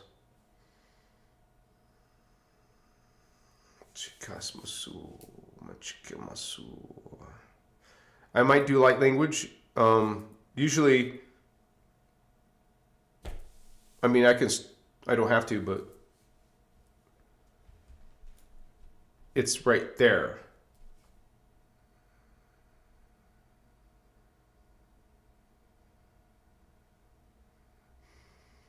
Yeah, this and my foot are on fire. And the back of my head lights up. The back of my head. And you feel it along your spine. Just heat.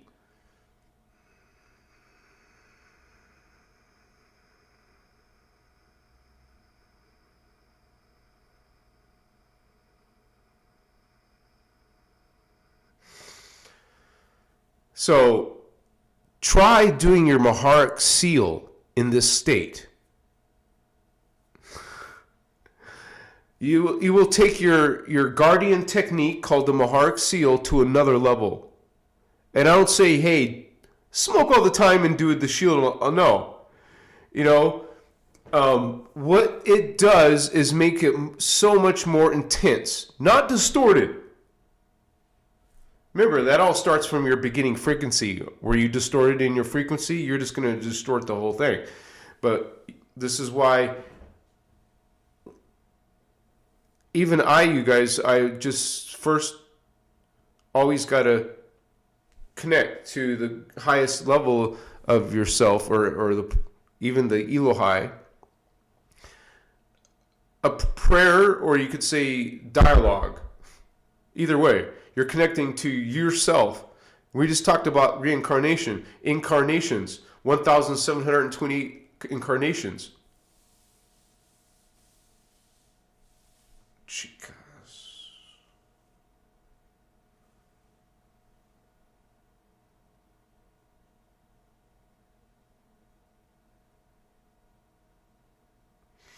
It's so weird because, like, only because I studied these teachings and the Kathara biospiritual healing, I have words for things that I experience. Like, there's actually vocabulary for the spirit world, for a consciousness world, for, life force. It's explained in these teachings. And then you start to see them, like on medicine. Whoa! Like confirmation. I can't prove it to you, confirmation, but for me, I'm just explaining to you. It becomes, within your own experience, it will be like a confirmation. Because we have more than 5 senses. You go into, like medicine, you're going to, you're going so many more places at once in your thoughts. And so that could just be not very helpful. You want to be more focused. Then that's where the intention comes in. What did you intend? Go back to that moment. You can relive it. You can feel it. So you can capture it. Capture the Maharic seal like that. You know what it looks like. You know what it feels like. You see where it's at. The Maharic seal. It goes way above your head, 3 feet above your head. Yes. All the way down. It comes to a point and then to a column of light. Pale silver light all the way down. Because you're taking white and dark silver and mixing white and dark silver becomes pale silver, liquid light.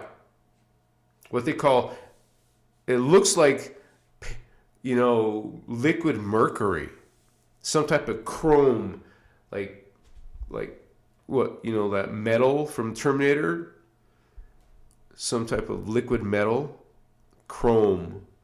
So this is the Christos. This is the Maharic seal. The Christos is 12th chakra. The Maharic seal is the 12th and the 11th chakra together. It's actually 2 stars in one.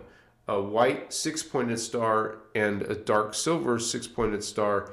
And those 2 colors merge into this like pale silver light. So this is, gosh, man, you when you're on medicine and you're in that, you're focused on that liquid light, you start to see liquid light. Like, even if you don't know what that looks like, ask yourself in meditation on medicine for yourself. It's not some external God worshiping and being subservient to. It's you at a higher multidimensional level. I'm a 3D person, but I'm also a 12D person. You put intention. I want to connect to my 12D self, my Christos self. Connect to my Christos self. That's your avatar self. So you can pray, you can talk to, you can put in a connection to. That's you, yourself. You are your higher self. That's the multidimensional concept. Think of yourself here and here and here and here. You're this field. You're a matrix. You're your own, family consciousness. You have a name, a Chiwa. So we're just learning that part of ourselves is greater, the human collective, but also your own avatar self is a huge collective. That's 1,728, baby. What's up? What's up, homies? You're spiritual badasses. This is why I call you holy ones. And I'm not mocking them, but I had 2 people so far tell me, Anahazi, I'm not holy. Baby, yes you are. You're a creation of Creator. You are part of the mind, the consciousness, a memory of Creator. You can't be anything other than Creator, the One. You are the One, and you're part of this huge field. And it's made in these parts, and you see all the parts that are your matrix. You call it your DNA matrix, a 12-strand DNA matrix, maybe only a 6-strand DNA matrix. Not all races are 12-strand. You will find some only, 1 strand or whatever. So then we got the quantum levels of creation. A Chiwa, worlds within worlds within worlds. I mean, think about all the trillions of cells in your body. They're conscious little units of energy, of spirit, of God. They're all different units of God. Some of those units in the hologram, it can become distorted. It's still God. We're not saying we embrace that because it's God, or even say it's a natural part of God, because it's not. But it is part of God. That's not a bad thing to say. Oh, God's not imperfect. See, that's the problem there. You're putting a value such as perfection on God. You say you understand we're all God and God's the one. but you say, oh, but there's this God's not part of some type of sin, some type of death or killing. It's all God. Whether it was in the hologram, distorted, or outside the hologram. Are we talking too deep for some of you? I'm sorry. Like some people are saying, what the F is this dude saying, man? He's just high, right? Shit. I'm not just high.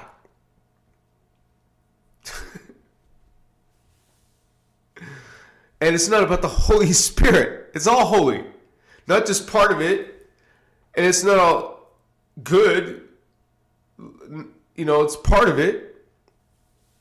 Positive, negative. It's all God. It put itself in different fragments and different pieces of itself. God is made up of all of this, everything. That's what is God. God is everything.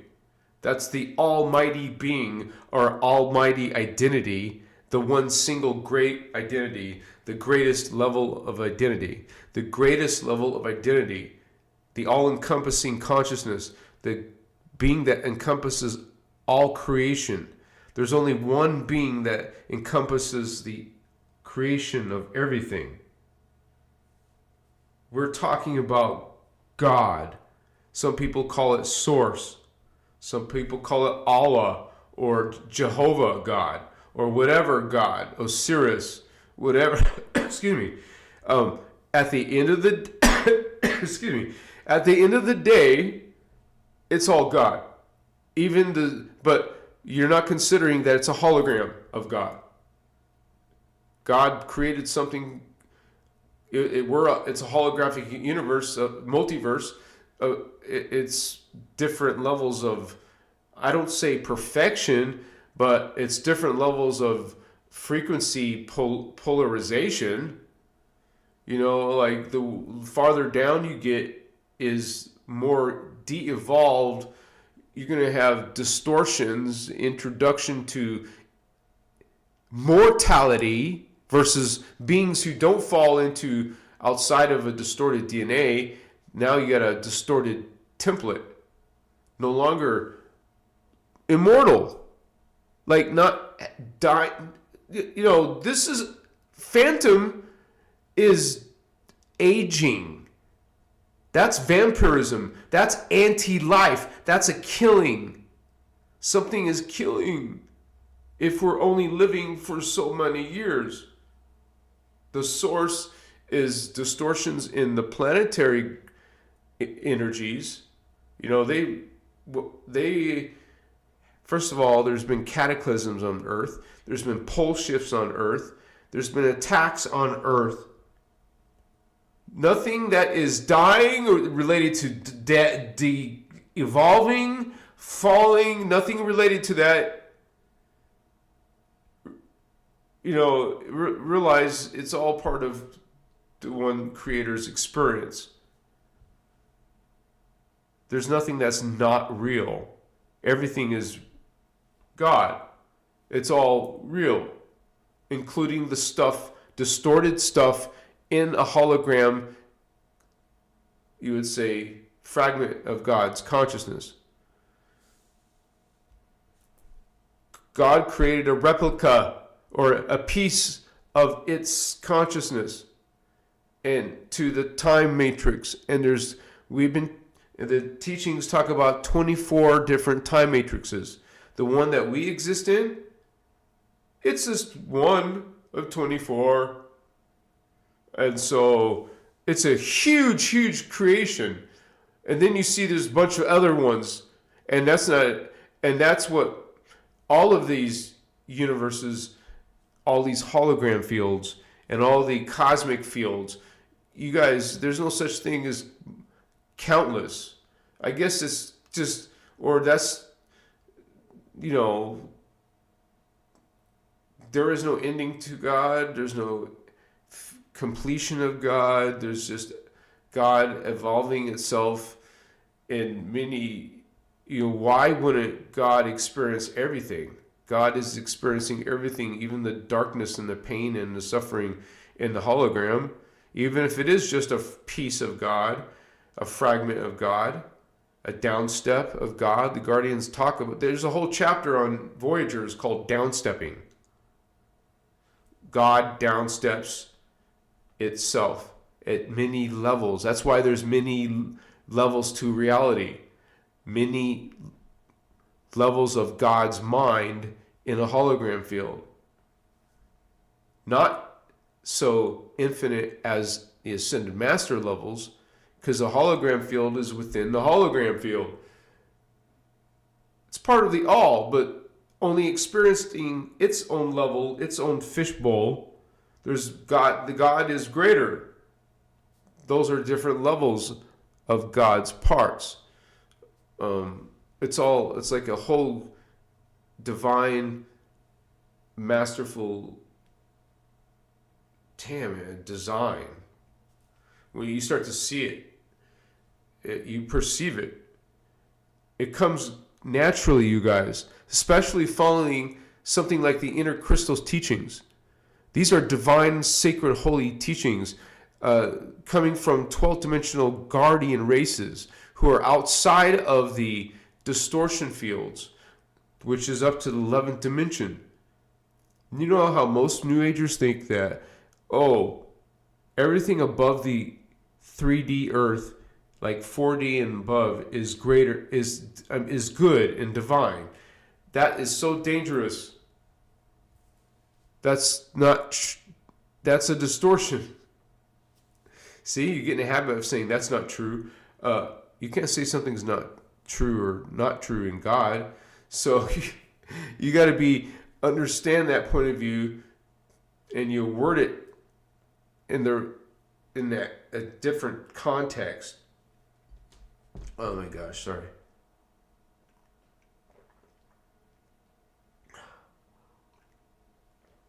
I don't know. While some people are gonna mock me when I take medicine, I look like I'm just high or something. They don't see no wisdom or nothing. But I'm like having like a tantric experience, like it's like felt on many different levels and awarenesses in the same space. That's what's trippy. All this frequency is like, imagine what is there, like 20 to 30 radio stations between FM radio, 20 to 30 radio broadcasting stations. You can count that. Achiwasia. I just feel like there's a positive blanket. Because when you're doing the Maharic seal, I still like to do it the long version, because I like to go through all the steps all the time. I go through all the steps on my Maharic seal, and I always start with the mentor technique. Make sure you guys are doing the mentor technique.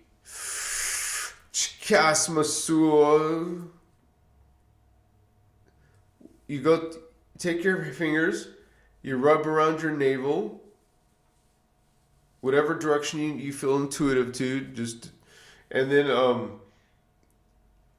that's the surface of your belly, your navel. But in your consciousness, inside your body, you go back a few inches to the central part of your body, and that is going to produce, right across from your navel, there's going to be a blue flame inside your body across from your navel. It's going to be a blue flame.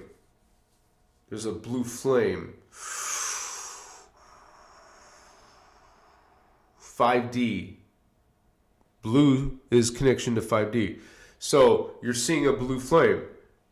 But sit up. Whenever you do meditation, you know, maybe you want to slouch, but you want to keep your back straight.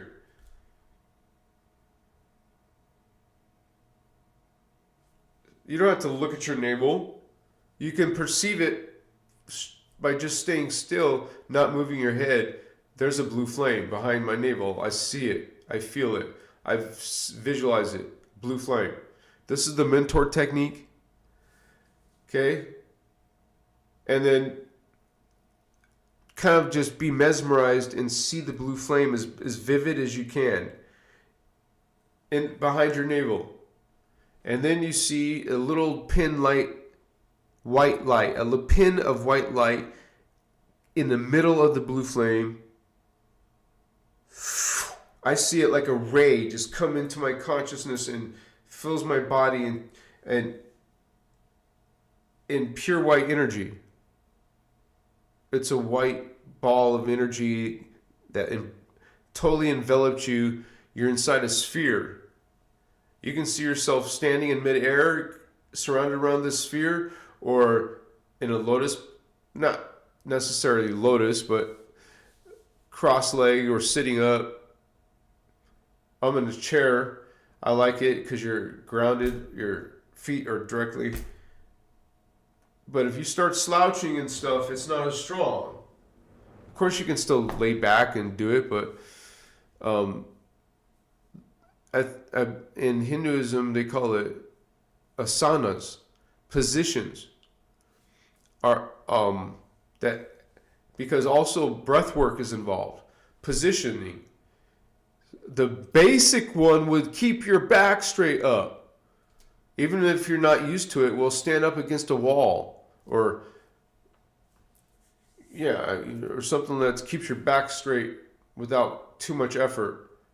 It's supporting your back, right? But yeah, you want to try to keep your back straight. We got some problems in chat.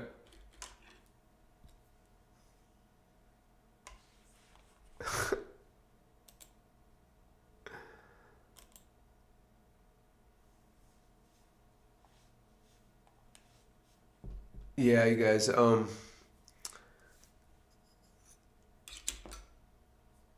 You're inside a sphere, white sphere, and you see your whole body is made of white light.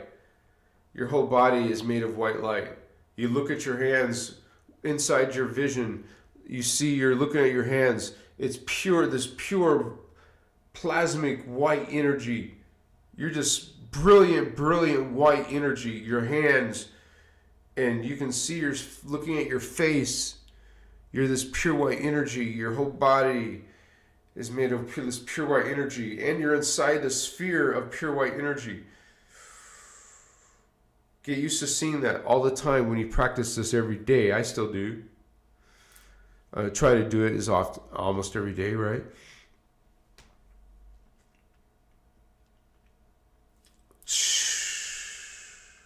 Remember, you're inside the blue flame, so that's probably a huge flame now because you're this sphere inside the blue flame. So then you get a greater view of your body. Have this come from your belly button, the sphere that you imagine yourself in. So you're in the sphere, now pull out. Now you see a small sphere centered around your belly button. Remember, you don't have to look at it. Then it goes up. This small white sphere goes up, right to the front of your third eye. But it's outside a white sphere now. Now it was down here. Now it's right here. Visualize it there. This pure white sphere of energy. Brilliant white. Then it goes to the right. It moves. You don't have to look there. Remember, imagine it goes to the right. And then it goes up above your head, a little bit above your head. Kind of like this size. Above your right shoulder. It's right up here. And now make this grow to like a bowling ball size. Now it's a huge intense light because its size just grew in mass, and it's right there above your shoulder, man. This glorious white ball sphere of energy. Now you go back to your center, and now you start to see a 6-pointed star tetrahedron, a Merkaba. A 3D Merkaba is a star tetrahedron. Two pyramids together make a six-pointed star, a three-dimensional six-pointed star. But you can see it two-dimensionally as six-pointed star. You see it. You get to a level, I see this spinning like a star tetrahedron in motion. A Merkaba star. I see the Merkaba star, man. It's like a hurricane of energy, and you see that torsion field. And you come, cheers. So, you see that. I get into it because you see it. You see it in your mind, this freaking powerful force. Pure white star, six-pointed star, this torsion field created. You're in this freaking Christ consciousness. You're in Christ consciousness with this Merkaba. Maybe you hear it. Maybe you feel it.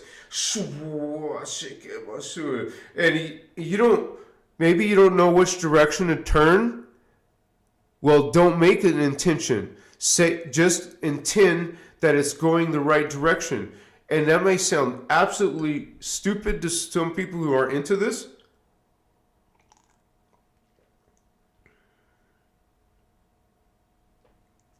It's like almost you're doing some type of self-hypnosis, like neuro-linguistic programming.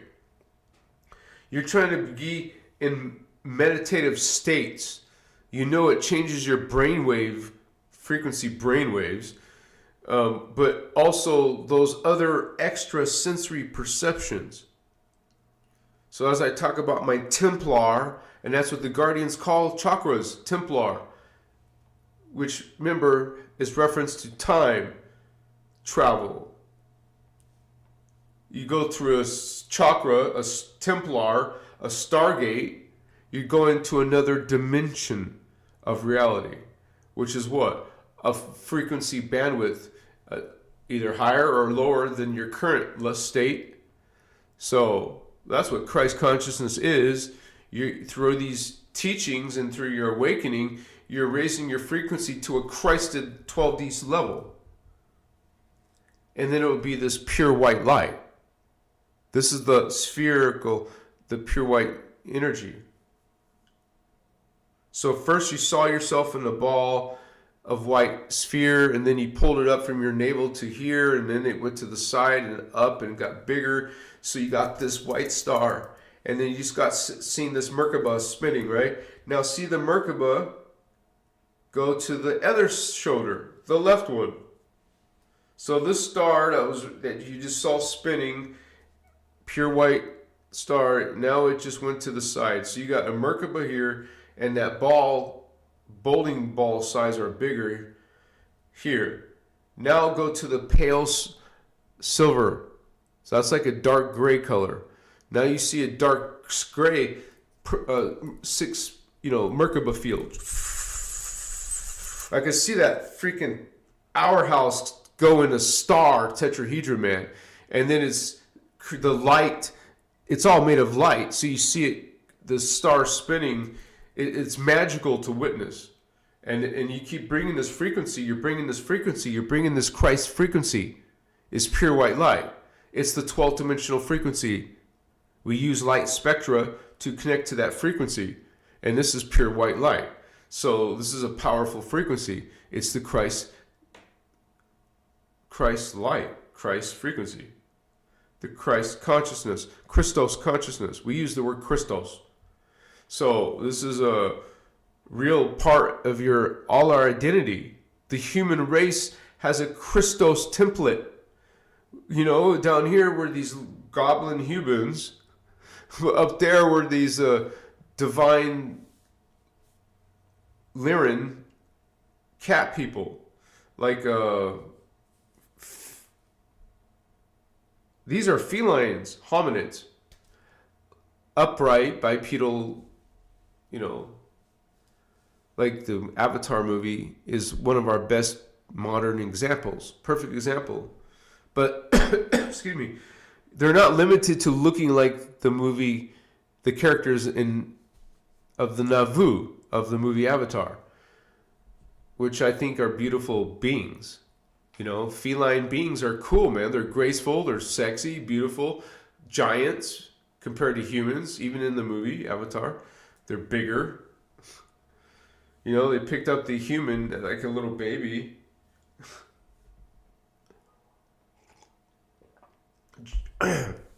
Jake Scully and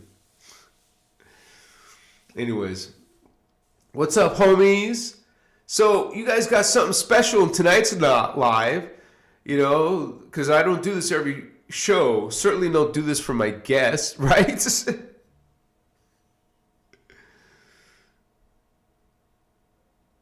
Michael J. Lopez, what's up, homie? Yeah, I used to have a channel called Spiritual Magical, and I don't know why, but I was gonna close it. This is how I found out, because I hadn't used the channel in a while. I said, I don't want that energy on public anymore, because that's not me. It doesn't represent me. I healed that part of myself. So I didn't have to cancel it, because it was already removed by Google itself for some reason. It's like they didn't want to tell me why. But I'm not going to fight it, because I don't want it anymore anyways. But yeah, I mean, I even had the website called spiritualmagical.com. So it was like my first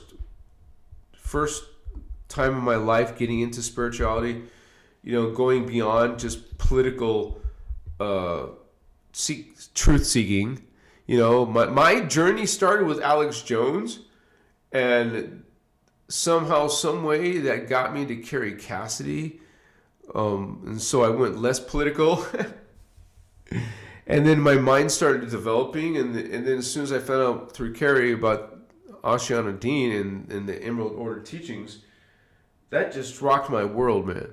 Now, the results didn't happen right away, because apparently I wasn't done with my 3D life yet.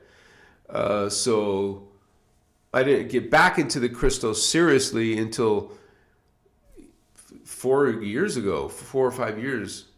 So about four and a half years or something like that, where it really kicked in. Like, I was into crystals a long time ago. That really started, actually. Because part of me, you know, you go, before the indigo wakes up, you will be into stuff like crystals, man. I was into crystals, and my sister and brother weren't. Maybe they do now, but no, I don't know about my brother or maybe my sister. I'm sure, yeah. But we gravitate to certain things as, you know, indigo children. I have a question here. Oh yeah. Yeah, that's bullshit, because I didn't get to capture all my live videos. They're just gone forever. But I feel that's Guardian's desire. You know, I healed myself from that stuff, channeling, and because my intention was always in the right place. You know, I was just allowing a lot of angry energies to channel through me, and I had no idea about it until I found Ashiana Dean and the Emerald Order teachings. It just helped me see, and it hopefully you're humble enough to like admit that, yeah, I was doing all these terrible things, and I gotta like change my life, because I wanted to be doing good. I'm always wanting to have been doing good, and not hurt anybody, you know, and not be hurt myself. So now it's like some people think the answer would be to go live in some community somewhere, right? But I don't think you have to go to that extreme. I think it's about your being focused in your own consciousness and being able to imagine. If you think you have an average life, did you know that's the only thing holding you back is your mind? that you could just change your mind to focus it, take control of it, and since you're aware of it now, that it's about awareness and mindfulness and focus, not just being high all the time, right? Because it takes more than that. You have to go through these mental tasks. You have to learn how to sit still and still feel relaxed.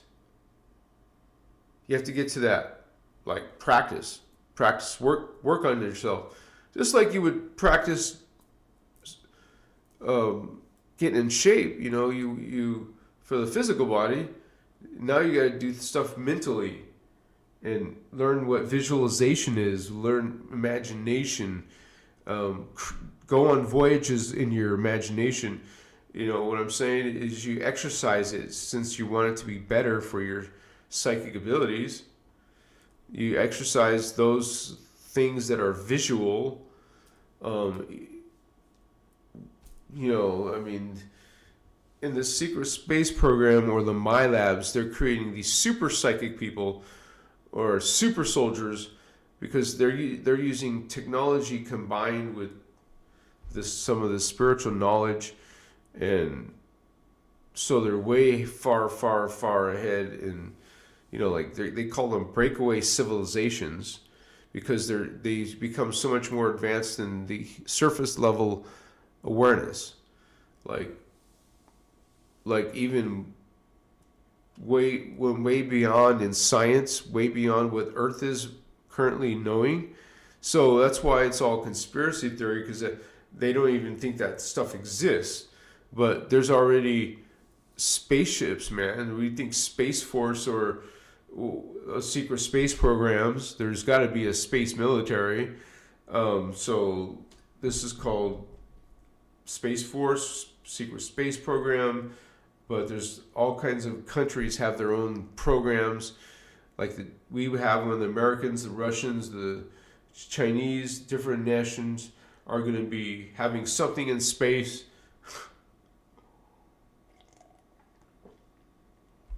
Traveling to other galaxies, traveling to other dimensions. We're supposed to be a multidimensional civilization, but we're in like this spiritual bondage, man. We're in like this de-evolution. Like, you know, even movies were predicting we'd be flying in cars by now, but we haven't. Why? What's going on there? You know, the Fifth Element. I was like, or even I just mentioned Back to the Future 2. You know, we had hoverboards then. You know, there was a highway in the sky, right? So I was expecting some of that shit now, right? 2025, what the F? What happened to the movie 2010 where we're exploring the solar system and going to Jupiter, but we still can't do that. What the F, right? Supposedly. So I was disappointed again by that movie, and the Fifth Element was supposed to be possible. What, you know? Some of the stuff in Star Wars, can we have some of that? You know, we do have that. It's just not you're not allowed to know about free energy and stuff. I probably said too many negative hashtags. They don't like you talking about certain topics or revealing certain things. You'll be shadow banned for telling you truth. Yeah. There is supposed to be free will, but look, some manipulation going on. Some muzzle, you can't talk, man, no. Censor. They got AI to find that stuff out, you know, within seconds. They're so on those quantum computer things, you know, like billions, trillions of operations per second. Achiwasu. And you can't remember what you did this morning. at 9:15, what were you doing? You know, the exact moment, what were you doing? But, yeah. Conscious awakening, man. Exploring this God's creation. So don't be limited to just the flesh. You're much more. You're these senses. You're these memories. You're these flowing energies. You are these intentions. You are the spiritual will. Something that you is part of your awakening. You see higher levels of awareness, higher levels of knowledge, you know, memories, past lives, future life incarnations, which are just happening at different vibrations. So, plus we have parallel versions, adjacent versions, you know, phantom versions. This is a pretty interesting place if you think about it. Dramatic, but very high level, very, you know, amazing.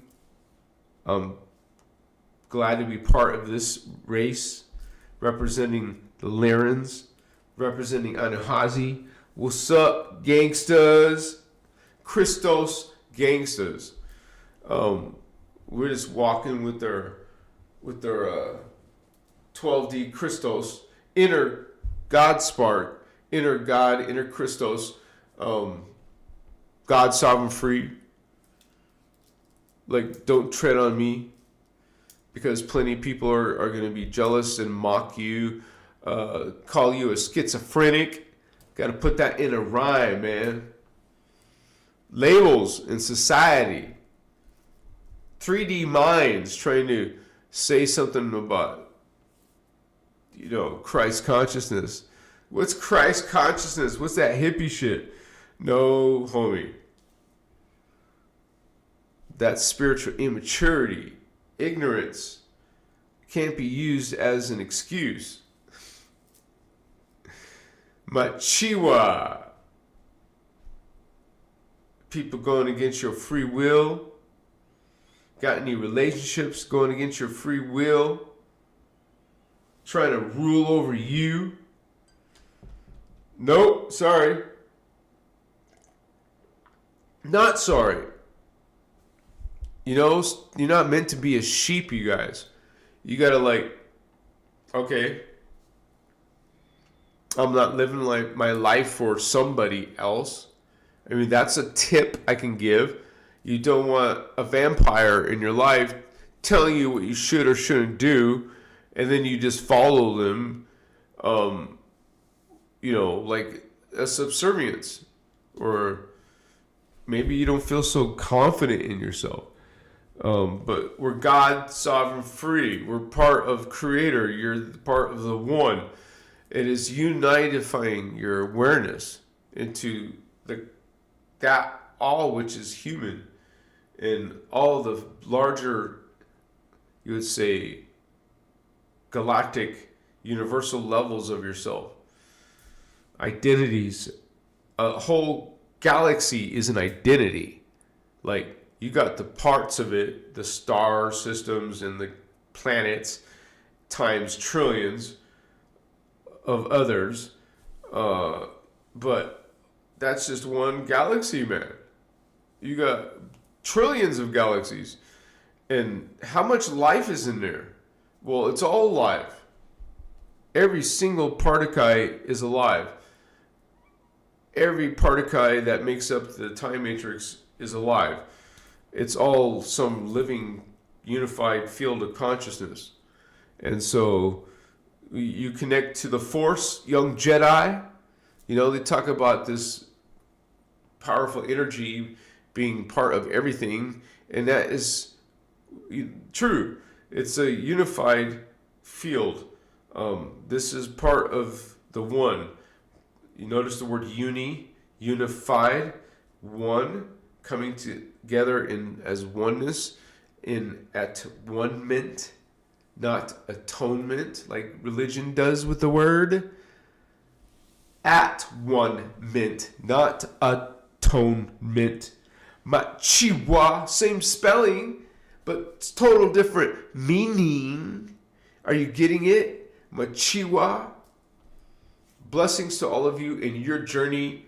I'm hoping that you guys are being successful. You're finding some truth in your own, hologram experience. You're starting to understand what's up, homie.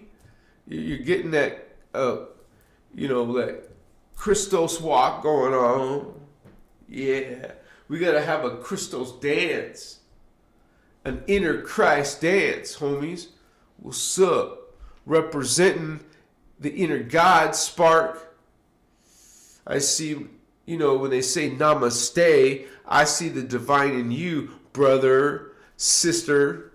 Namaste. Reverent respect. Christos gangsta. What's going on? Give me some skin, sister, brother. Orelese. Where are you from? Where's your vario? Where's your village? Where's your crew? Where's your where's your cemetery? I remember on my dad's side of the family, there's some cholos in LA. When I was a kid, we'd go visit them. And, dude, it was straight up East LA. Like, gangsters. I'm just a kid from Arizona. And they were coming up to me and saying, where's your vario ese? I'm like, I was just a kid, so I was scared. I didn't know what the hell he wanted. What? My vario? I'm not a cholo, man. I didn't know how to talk to some dude with all these tattoos and of course he's got his little gangster vatos and like what the F? What's up, man? What's up, Holmes? I'm from Tucson. I don't know what's going on. Anyways, maybe that's too much personal information though. But yeah, that's can you guys think of all the crazy stuff you did as a teenage consciousness? What kind of weird ass stuff you did? What? Are you kidding me? We survived. We're doing good,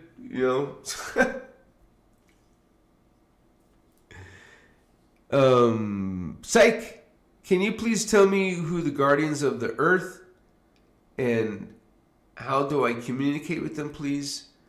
I got a telepathic message saying, speak to the guardians of the earth. Well, from our point of view, the guardians of the earth would be the ones, the Christos races that are incarnating on earth now, which we call guardians because they're coming from dimensions 12, 13, 14, or 15, the highest levels of the time matrix. Those are the levels, what we call the rays, that haven't fallen, because the dimensions 1 through 11 are fallen, and so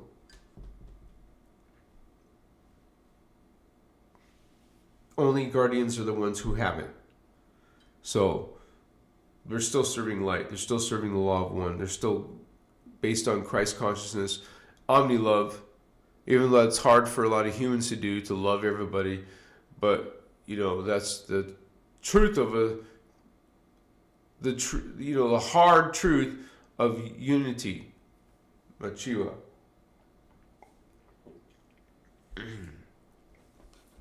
I'm just glad that some of you want to hang with me for a little bit longer. We might have a question or two. You guys, please help your brother Anahazi out. I just $30 more, you guys. If someone can please help out with at least $30 more. I always try to at least get to 100. It's part of my income So thank you so much for helping me out when you can, you guys. Because I know some of you are regulars and you guys never let me down. I'm so happy to have you part of this community. And a lot of you set wonderful examples of what it's like to be Christic. You know, we're not perfect. We're not saying we're masters. We're trying to become our greatest versions of ourselves and try to stop going into judgment or hate just because someone's not the same as you. Or, you know, there's a lot of spiritual bondage happening. There's a lot of hate here. And so we see negative stuff playing out, affecting our kids, affecting our cities. We're just awakening to so many things at once. It's painful to awaken sometimes, but we have no choice. When I think about it, we're here. We incarnated here, man.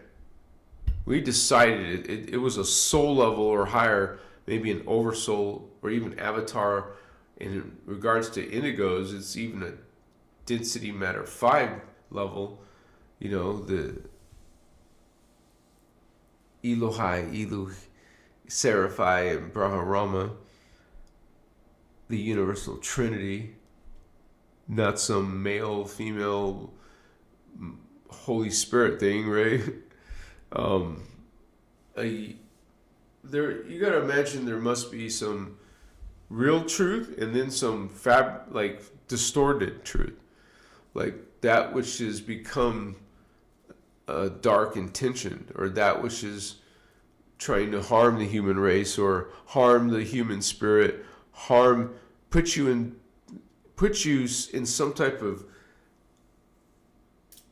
you know, spellcraft, put you into some just horrible type of experiences, you know, because it's about loose energy. You have to be in fear, you have to be in physical suffering, pain. Can you imagine if you just feel horrible and you just want to, some people just want to kill themselves if they're always feeling pain. You know, we don't want to encourage that for anybody, but realize that there isn't a solution to everyone's problem, and just live your life in integrity and sincerity, wanting to help others, heal the world. I mean, there's so much suffering.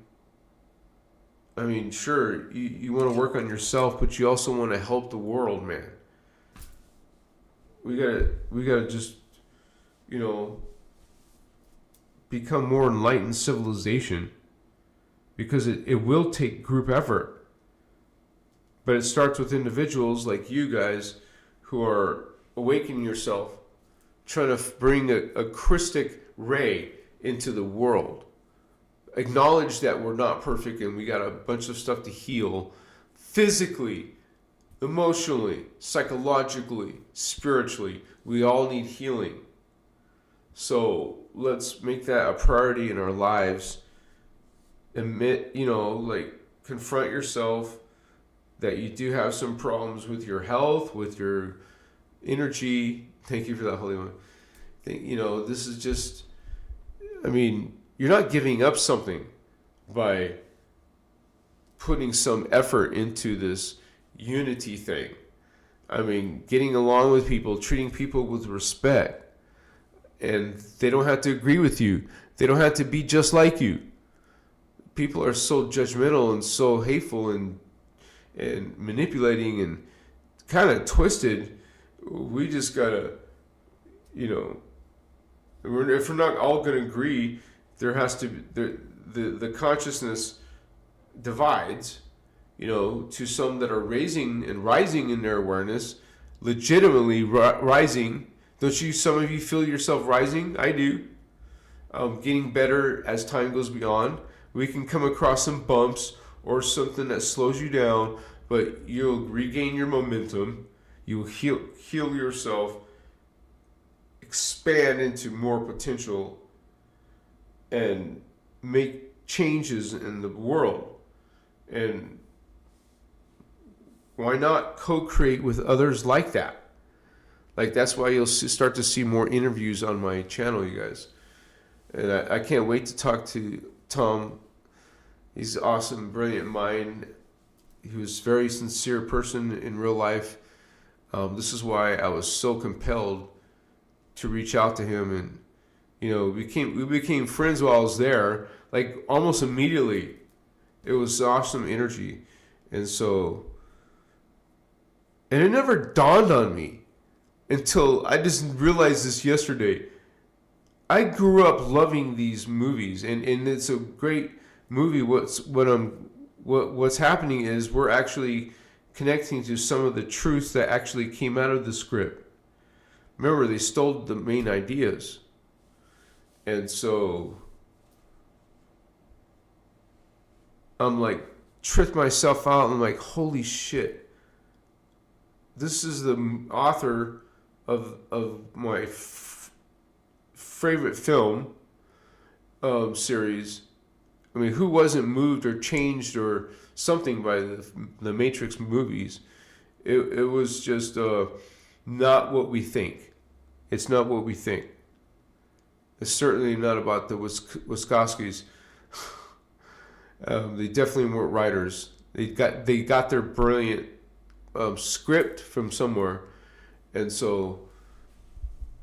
But it's just a huge honor. I'm not even thinking about that, but it just came into my mind yesterday. This is the Matrix author. What the shit? I love that movie, and I get to speak to the original mind. Well, we get to share that together on my channel next week. Next Saturday, homies.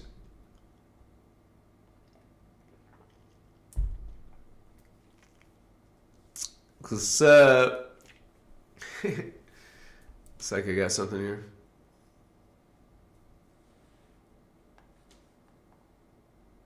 Okay, I didn't answer your question. Sorry, Psych. Can you please tell me who the Guardians of the Earth are? So that could be the guardians of anyone who's following a Christos, but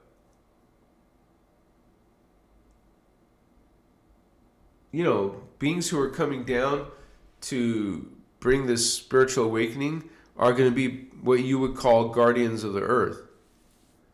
If you're talking about elemental stuff, I'm not into that, and I'm just following from a consciousness hologram point of view. So I would say that's who the guardians of the earth are. But there is also, keep aware, something called, a galactic organization called Guardian Alliance. And so you'll find out in New Age spiritual systems, they'll talk about the Galactic Federation. But what you find out in these teachings, it even says it in Voyagers 2, about how the Galactic Federation was created by the Jehovian Anunnaki, which are Luciferians. I mean, these are dark groups, dark avatars. And so the whole spiritual stuff that came out is actually coming from this Sumerian, Babylonian, Akkadian type of testimony, right? Like records of actual beings doing this. And so, of course, it's going to be dismissed by mainstream science or whatever. That's just too weird. They can't have that happen. But they're dealing with black magic and casting spells, and they have experienced psychic things, but they go into the occult, or they go into serving demons or working with dark spirits and black magic. These are most likely hybrid consciousness, and the hybrids are we think humans are evil or can be dark. Well, what do you think these fallen angelic races are? Where do you think the horror has come from? Mostly, we've been influenced. Doesn't mean it excuses our own issues, but we definitely were once upon a time, before these races came, we were guardian race. We were angelic race. We were immortal beings. We were giants. There is still part of our planet alive. Just realized there was a cataclysm, and some of the consciousness fell. Not all of it, but we have an incredible ancestry.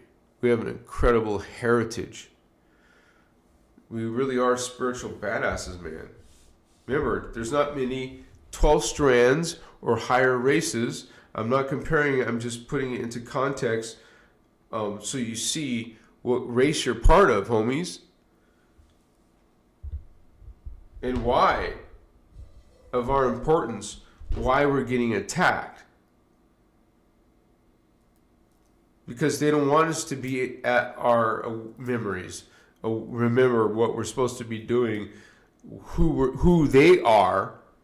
Now we're worshiping them, not all of us, but some people are giving their power and without even aware of it. I mean, they lost that awareness. Not everyone's aware. They don't remember that they forgot what they once knew. Now that forgotten is now different person. You forget you're not the same person. Literally, like that being has more awareness, more code, and a falling version is going to lose more. Like it's called fragment. You're going to fragment into smaller parts of yourself, and then that's called the path of sorrow. I mean, think of your thoughts and everything you know be shrinking less. And so you just like disappear, self-destruct, become a tiny quantum called space dust, and then creation recycles into new life. There's always these universes expanding, planets developing, life growing. So it needs soul essence, spirit, consciousness to incarnate through, almost like waiting for, aligned with this. It's like a beautiful, like, chikas masu. Like you start to see sacred geometries, you start to see the energy systems, the matrices, mandalas, you see these shapes, you see perfect geometries, like fields of geometries. It's like super lucid, super colorful. You can feel supernatural energies along your entire body. You can see huge heavens, huge spaces, colossal time, nebula and space and eons and eons of people and races and wars. It's like you can start to move your mind across vast levels of creation. Like the more you become aware, the greater and faster you can experience a multi-dimensional existence. Like you're like this super being, and you can see this in visions, and you see the different levels of yourself. It's like you're expanding it out, growing it out, and if it's like how can you know so much in 1 second? No, there is no forgetting. If everything you do, every moment, every second is saved in memory, or you remember every second of your entire life, could you imagine what kind of being would you be? If you knew and remembered every microsecond of your existence, can you remember it all perfectly? I see every little second, microsecond, simultaneously in one moment. It trips you out that you can actually stretch your thought, project a piece of your awareness. You see it and fill it out, and you go across all of its boundaries, all of its contours. You just getting more and more and seeing more of God and the universes and the cosmos levels. They're called eternal gestalts of consciousness. Eternal beings, never aging or dying. You don't have body forms to age and die. This is outside the matrix. The matrix. Thank you for that. Woohoo! Party time!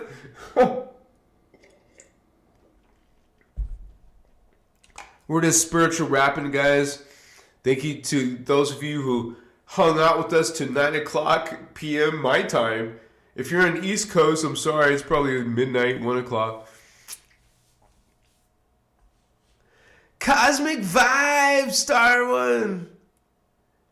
We got to my goal, yes. Woohoo! What's up, brother Starman? What's up, brother?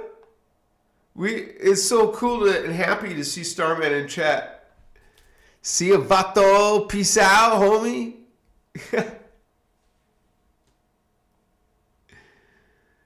Yeah. I hope you find the psych. I hope you find the Guardians, Holy One. Thank you, Cosmic Vibes. What's up? Diamond Star. Yes. Diamond Star. You are the remembered and encoded in human form, Holy Ones.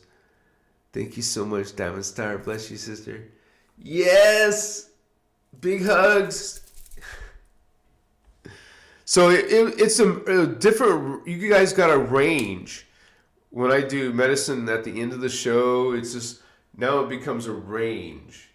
There's a range of code. It's like Tom likes to say, it's layered, man. You gotta have layers. Machiwa. Thank you for that, Diamond Star. JJ, what's up, JJ? Thank you for supporting this work, Holy Ones. We should have a party. My goal is to, if I can't get to Sedona, excuse me, is to move back to Vegas. Have a house in Vegas.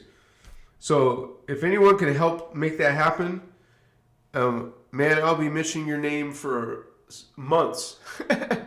Thank you so much, man. I just want to get this stronger and bigger and better. And so I'm just being guided by Team Indigo, Team Azurite, Team Holy Iluhai. Chakras. What's going on, man? Just feeling like groovy. Groovy! Like, the Bee Gees, when they used to, in the 70s, they used to say groovy. Or Awesome Power says groovy, baby. What's up? You feel like cool, or you're in this like yeah, man. Like everything is going, feeling good. So you feel cool, man. I'm in a good vibe because it's tantric. If you feel this energy, like heat rising up your spine, coming up your skull, the back of your skull, up to your crown, it feels good. Like, not like sex, but it feels like, ooh, pleasure, I like that feeling. I'll stay here. Like you're in chocolate, or you're in having wonderful, beautiful sex, or something like that, you know, you feel like, ooh, that was just, I'm experiencing this perfect moment. It's like orgasm. It's like, I'm not orgasm, but like some, you know, like truly, oh yeah, that felt good. Like you're just feeling it. You're like, yeah, I don't, you know, and it's like you didn't know you had feelings in that way. I didn't know I could feel that way. You know, it feels good, man. You know, so why not feel good? When's the last time you felt good? You know, like, damn, I feel good. And that's okay to feel good, right? I mean, don't you think so? To feel good and not some like demonic kind of good, but like, you know, blessed kind of good. Nothing that gets hurt kind of good, you know. But anyways, yeah, man, it's like tripping me out.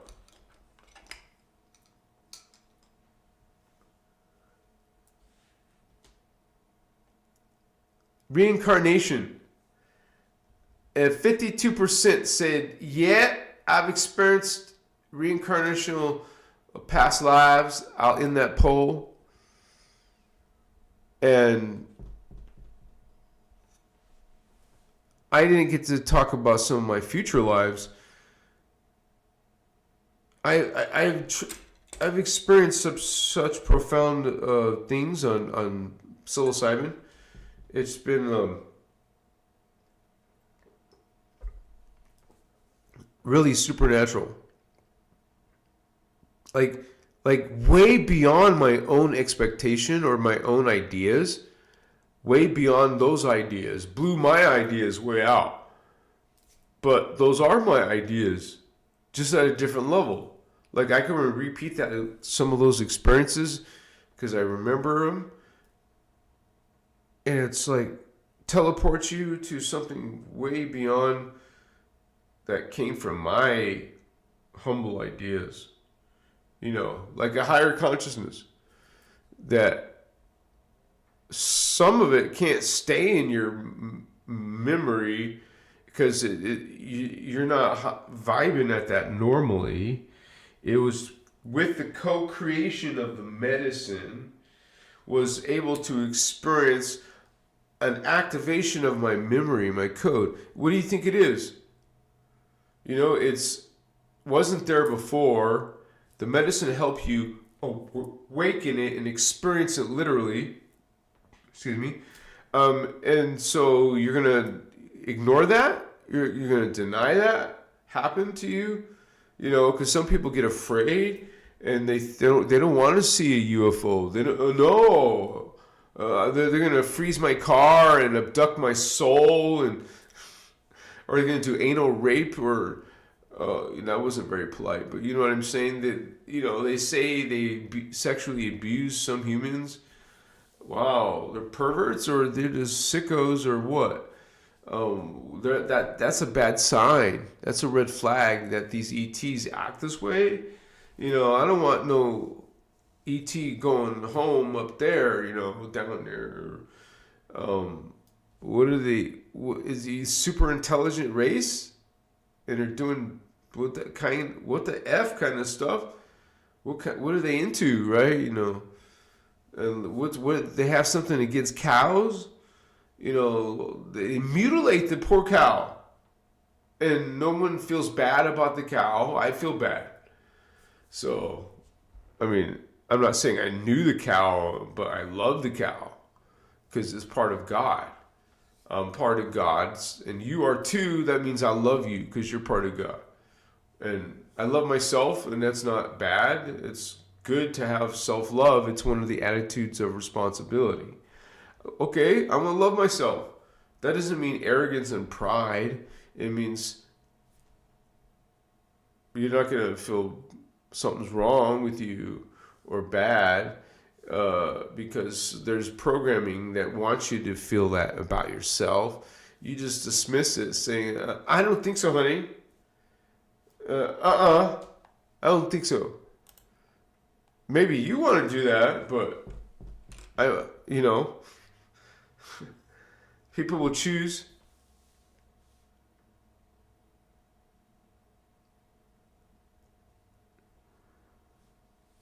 That poor Trachtenberg girl? I may not have seen that news. I'm sorry.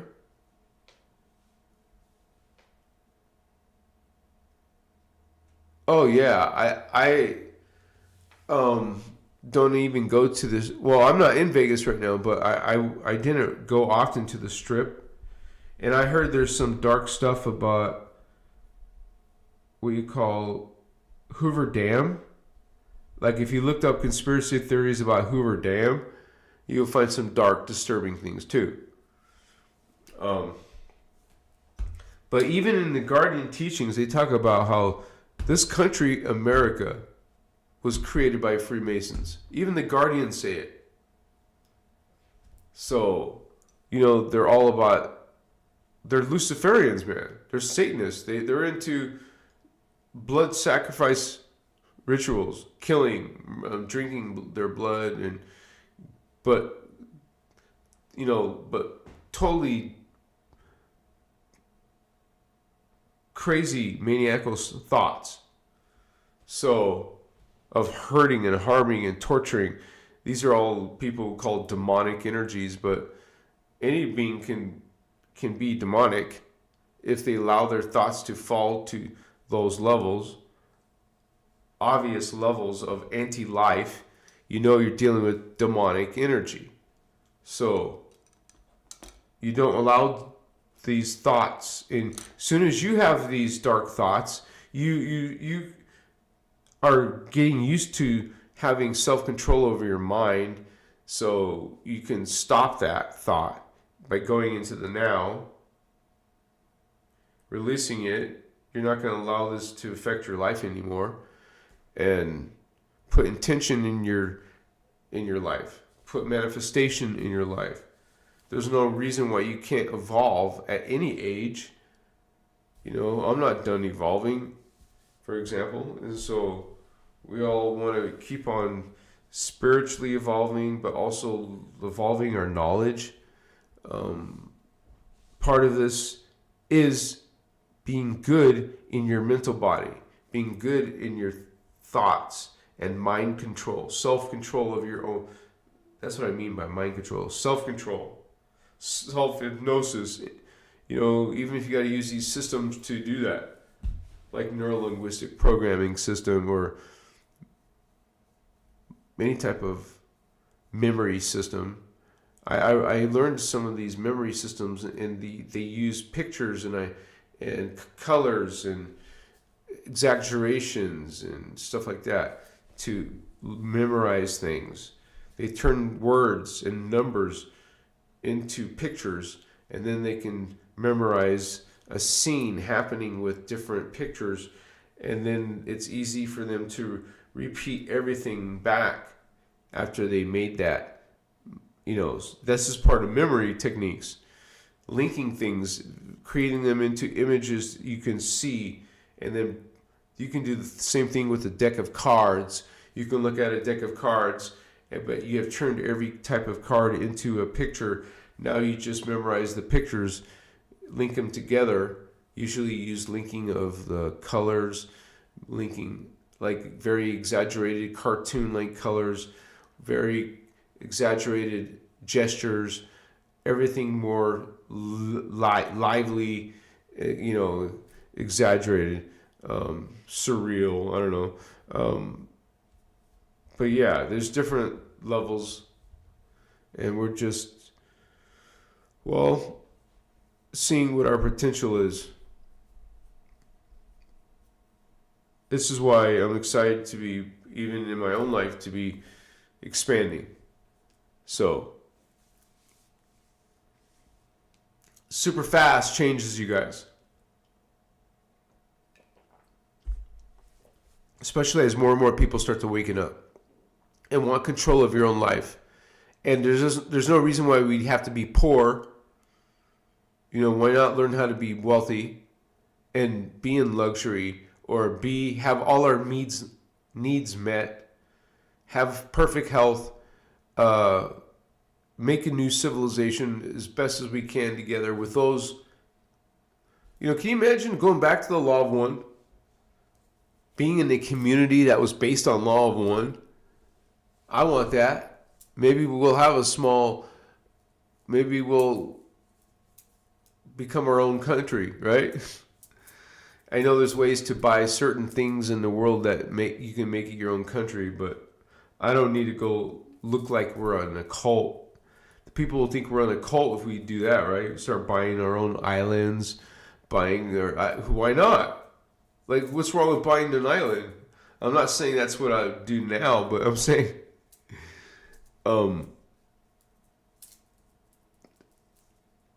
for me, it would never be about myself. I wouldn't want to buy a mansion or a whole island unless became a retreat that I could share with a whole bunch of you guys. That's how I think. I want to create all these huge places of coming together, and so we can come together and expand and multiply. I love you guys. So I know it's getting late, but thank you guys for hanging with me. I bless you for at least those kind ones not judging me. Because don't worry, guys, I don't do this on all my lives. I just wanted to chill with my homies at a different frequency, at a different expression. Yes?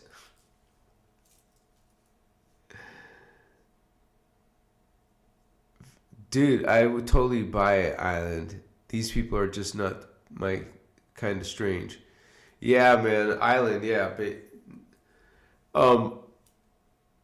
I just never liked the idea of you would have possible tsunamis, you know, but that's what you're doing living on an island.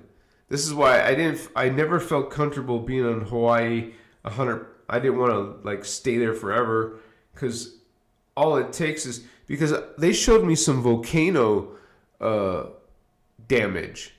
I got to see dried up lava beds. And it looked like it wiped out everything. I've never seen anything like that in my life. To see a lava bed. Everything was in this freaking crazy looking, only near a volcano, man. It blew my mind. And it said, F this, man. I don't want to be stuck on no island where I can't get off of, right? It's only if I had a helicopter, you know, if I was rich enough to have a helicopter, then I could get off an island that was falling or sinking, right? Achimikiwa. And you'd have to make it earthquake proof. It's landing bay, right? Oh my chair. All right, you guys. I'm sorry I kept you too late, but I had fun with you guys. Many blessings to you guys. Thank you for your patience with me. I promise I won't always be like this, and especially not for Tom's interview. I can't wait to see Tom, to talk to him and let him get his story out and tell us some of the juicy secrets. Yeah, baby. What's up? Yeah. Woohoo! Party! My spiritual Christos gangsters. I love you guys. Unconditionally.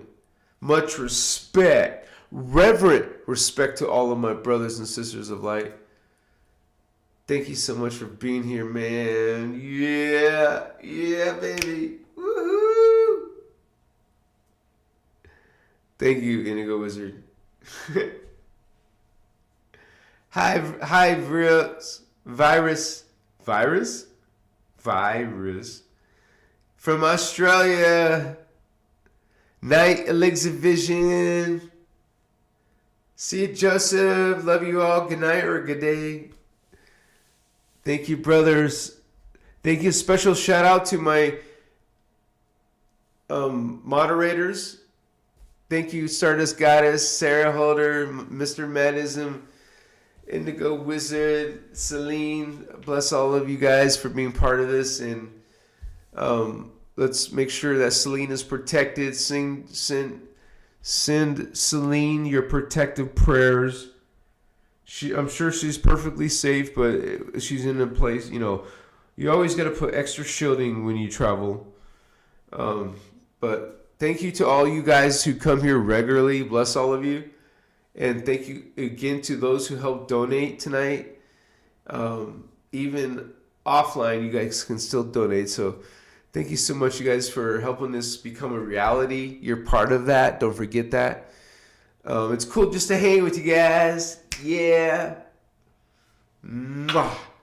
Much love, much respect. Let's do a couple of those affirmations.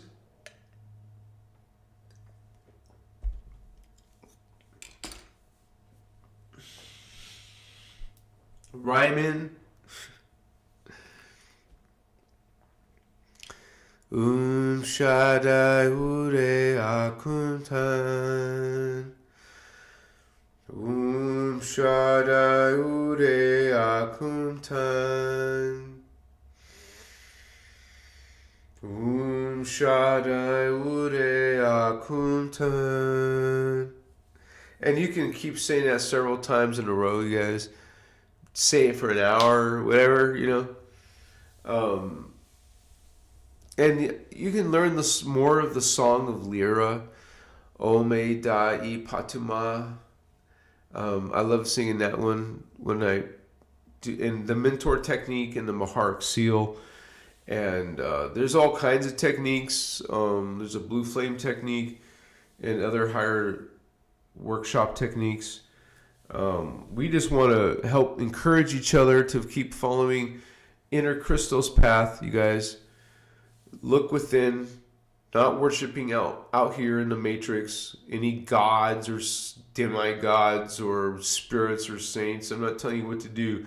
On a Christic path, we don't worship. We know that we're part of the one.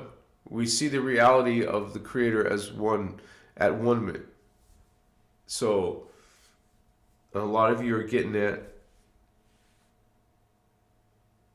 Machiwa. Thank you guys. Blessings to all of you.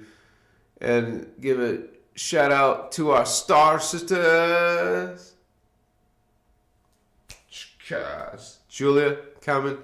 Thank you, star sister Julia. It was so great to have her on an interview. If you guys haven't seen that interview, please check it out. It's very interesting. I just want to say publicly that I don't follow the whole Tartaria narrative.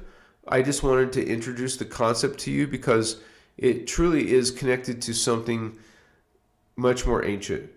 And that's called the Atlantean conspiracy. And quite frankly, Atlantis hasn't been destroyed. It's still around. Ireland, Scotland, Wales, England, that's remnants of Atlantis. And so there's a lot of bloodlines from those Atlantean days, ancient Atlantean days. There's a lot of dramas playing out, man. And so, but bless all of you guys in your journey. Stay strong, stay healthy, stay shielded up, know who you are, behave with the 12 attitudes of mastery, 12 responsibilities of mastery. Let's walk what we talk. Yeah, let's bring healing and Christ consciousness and unity consciousness to this world with our words, with our service. Bless all of you in your service.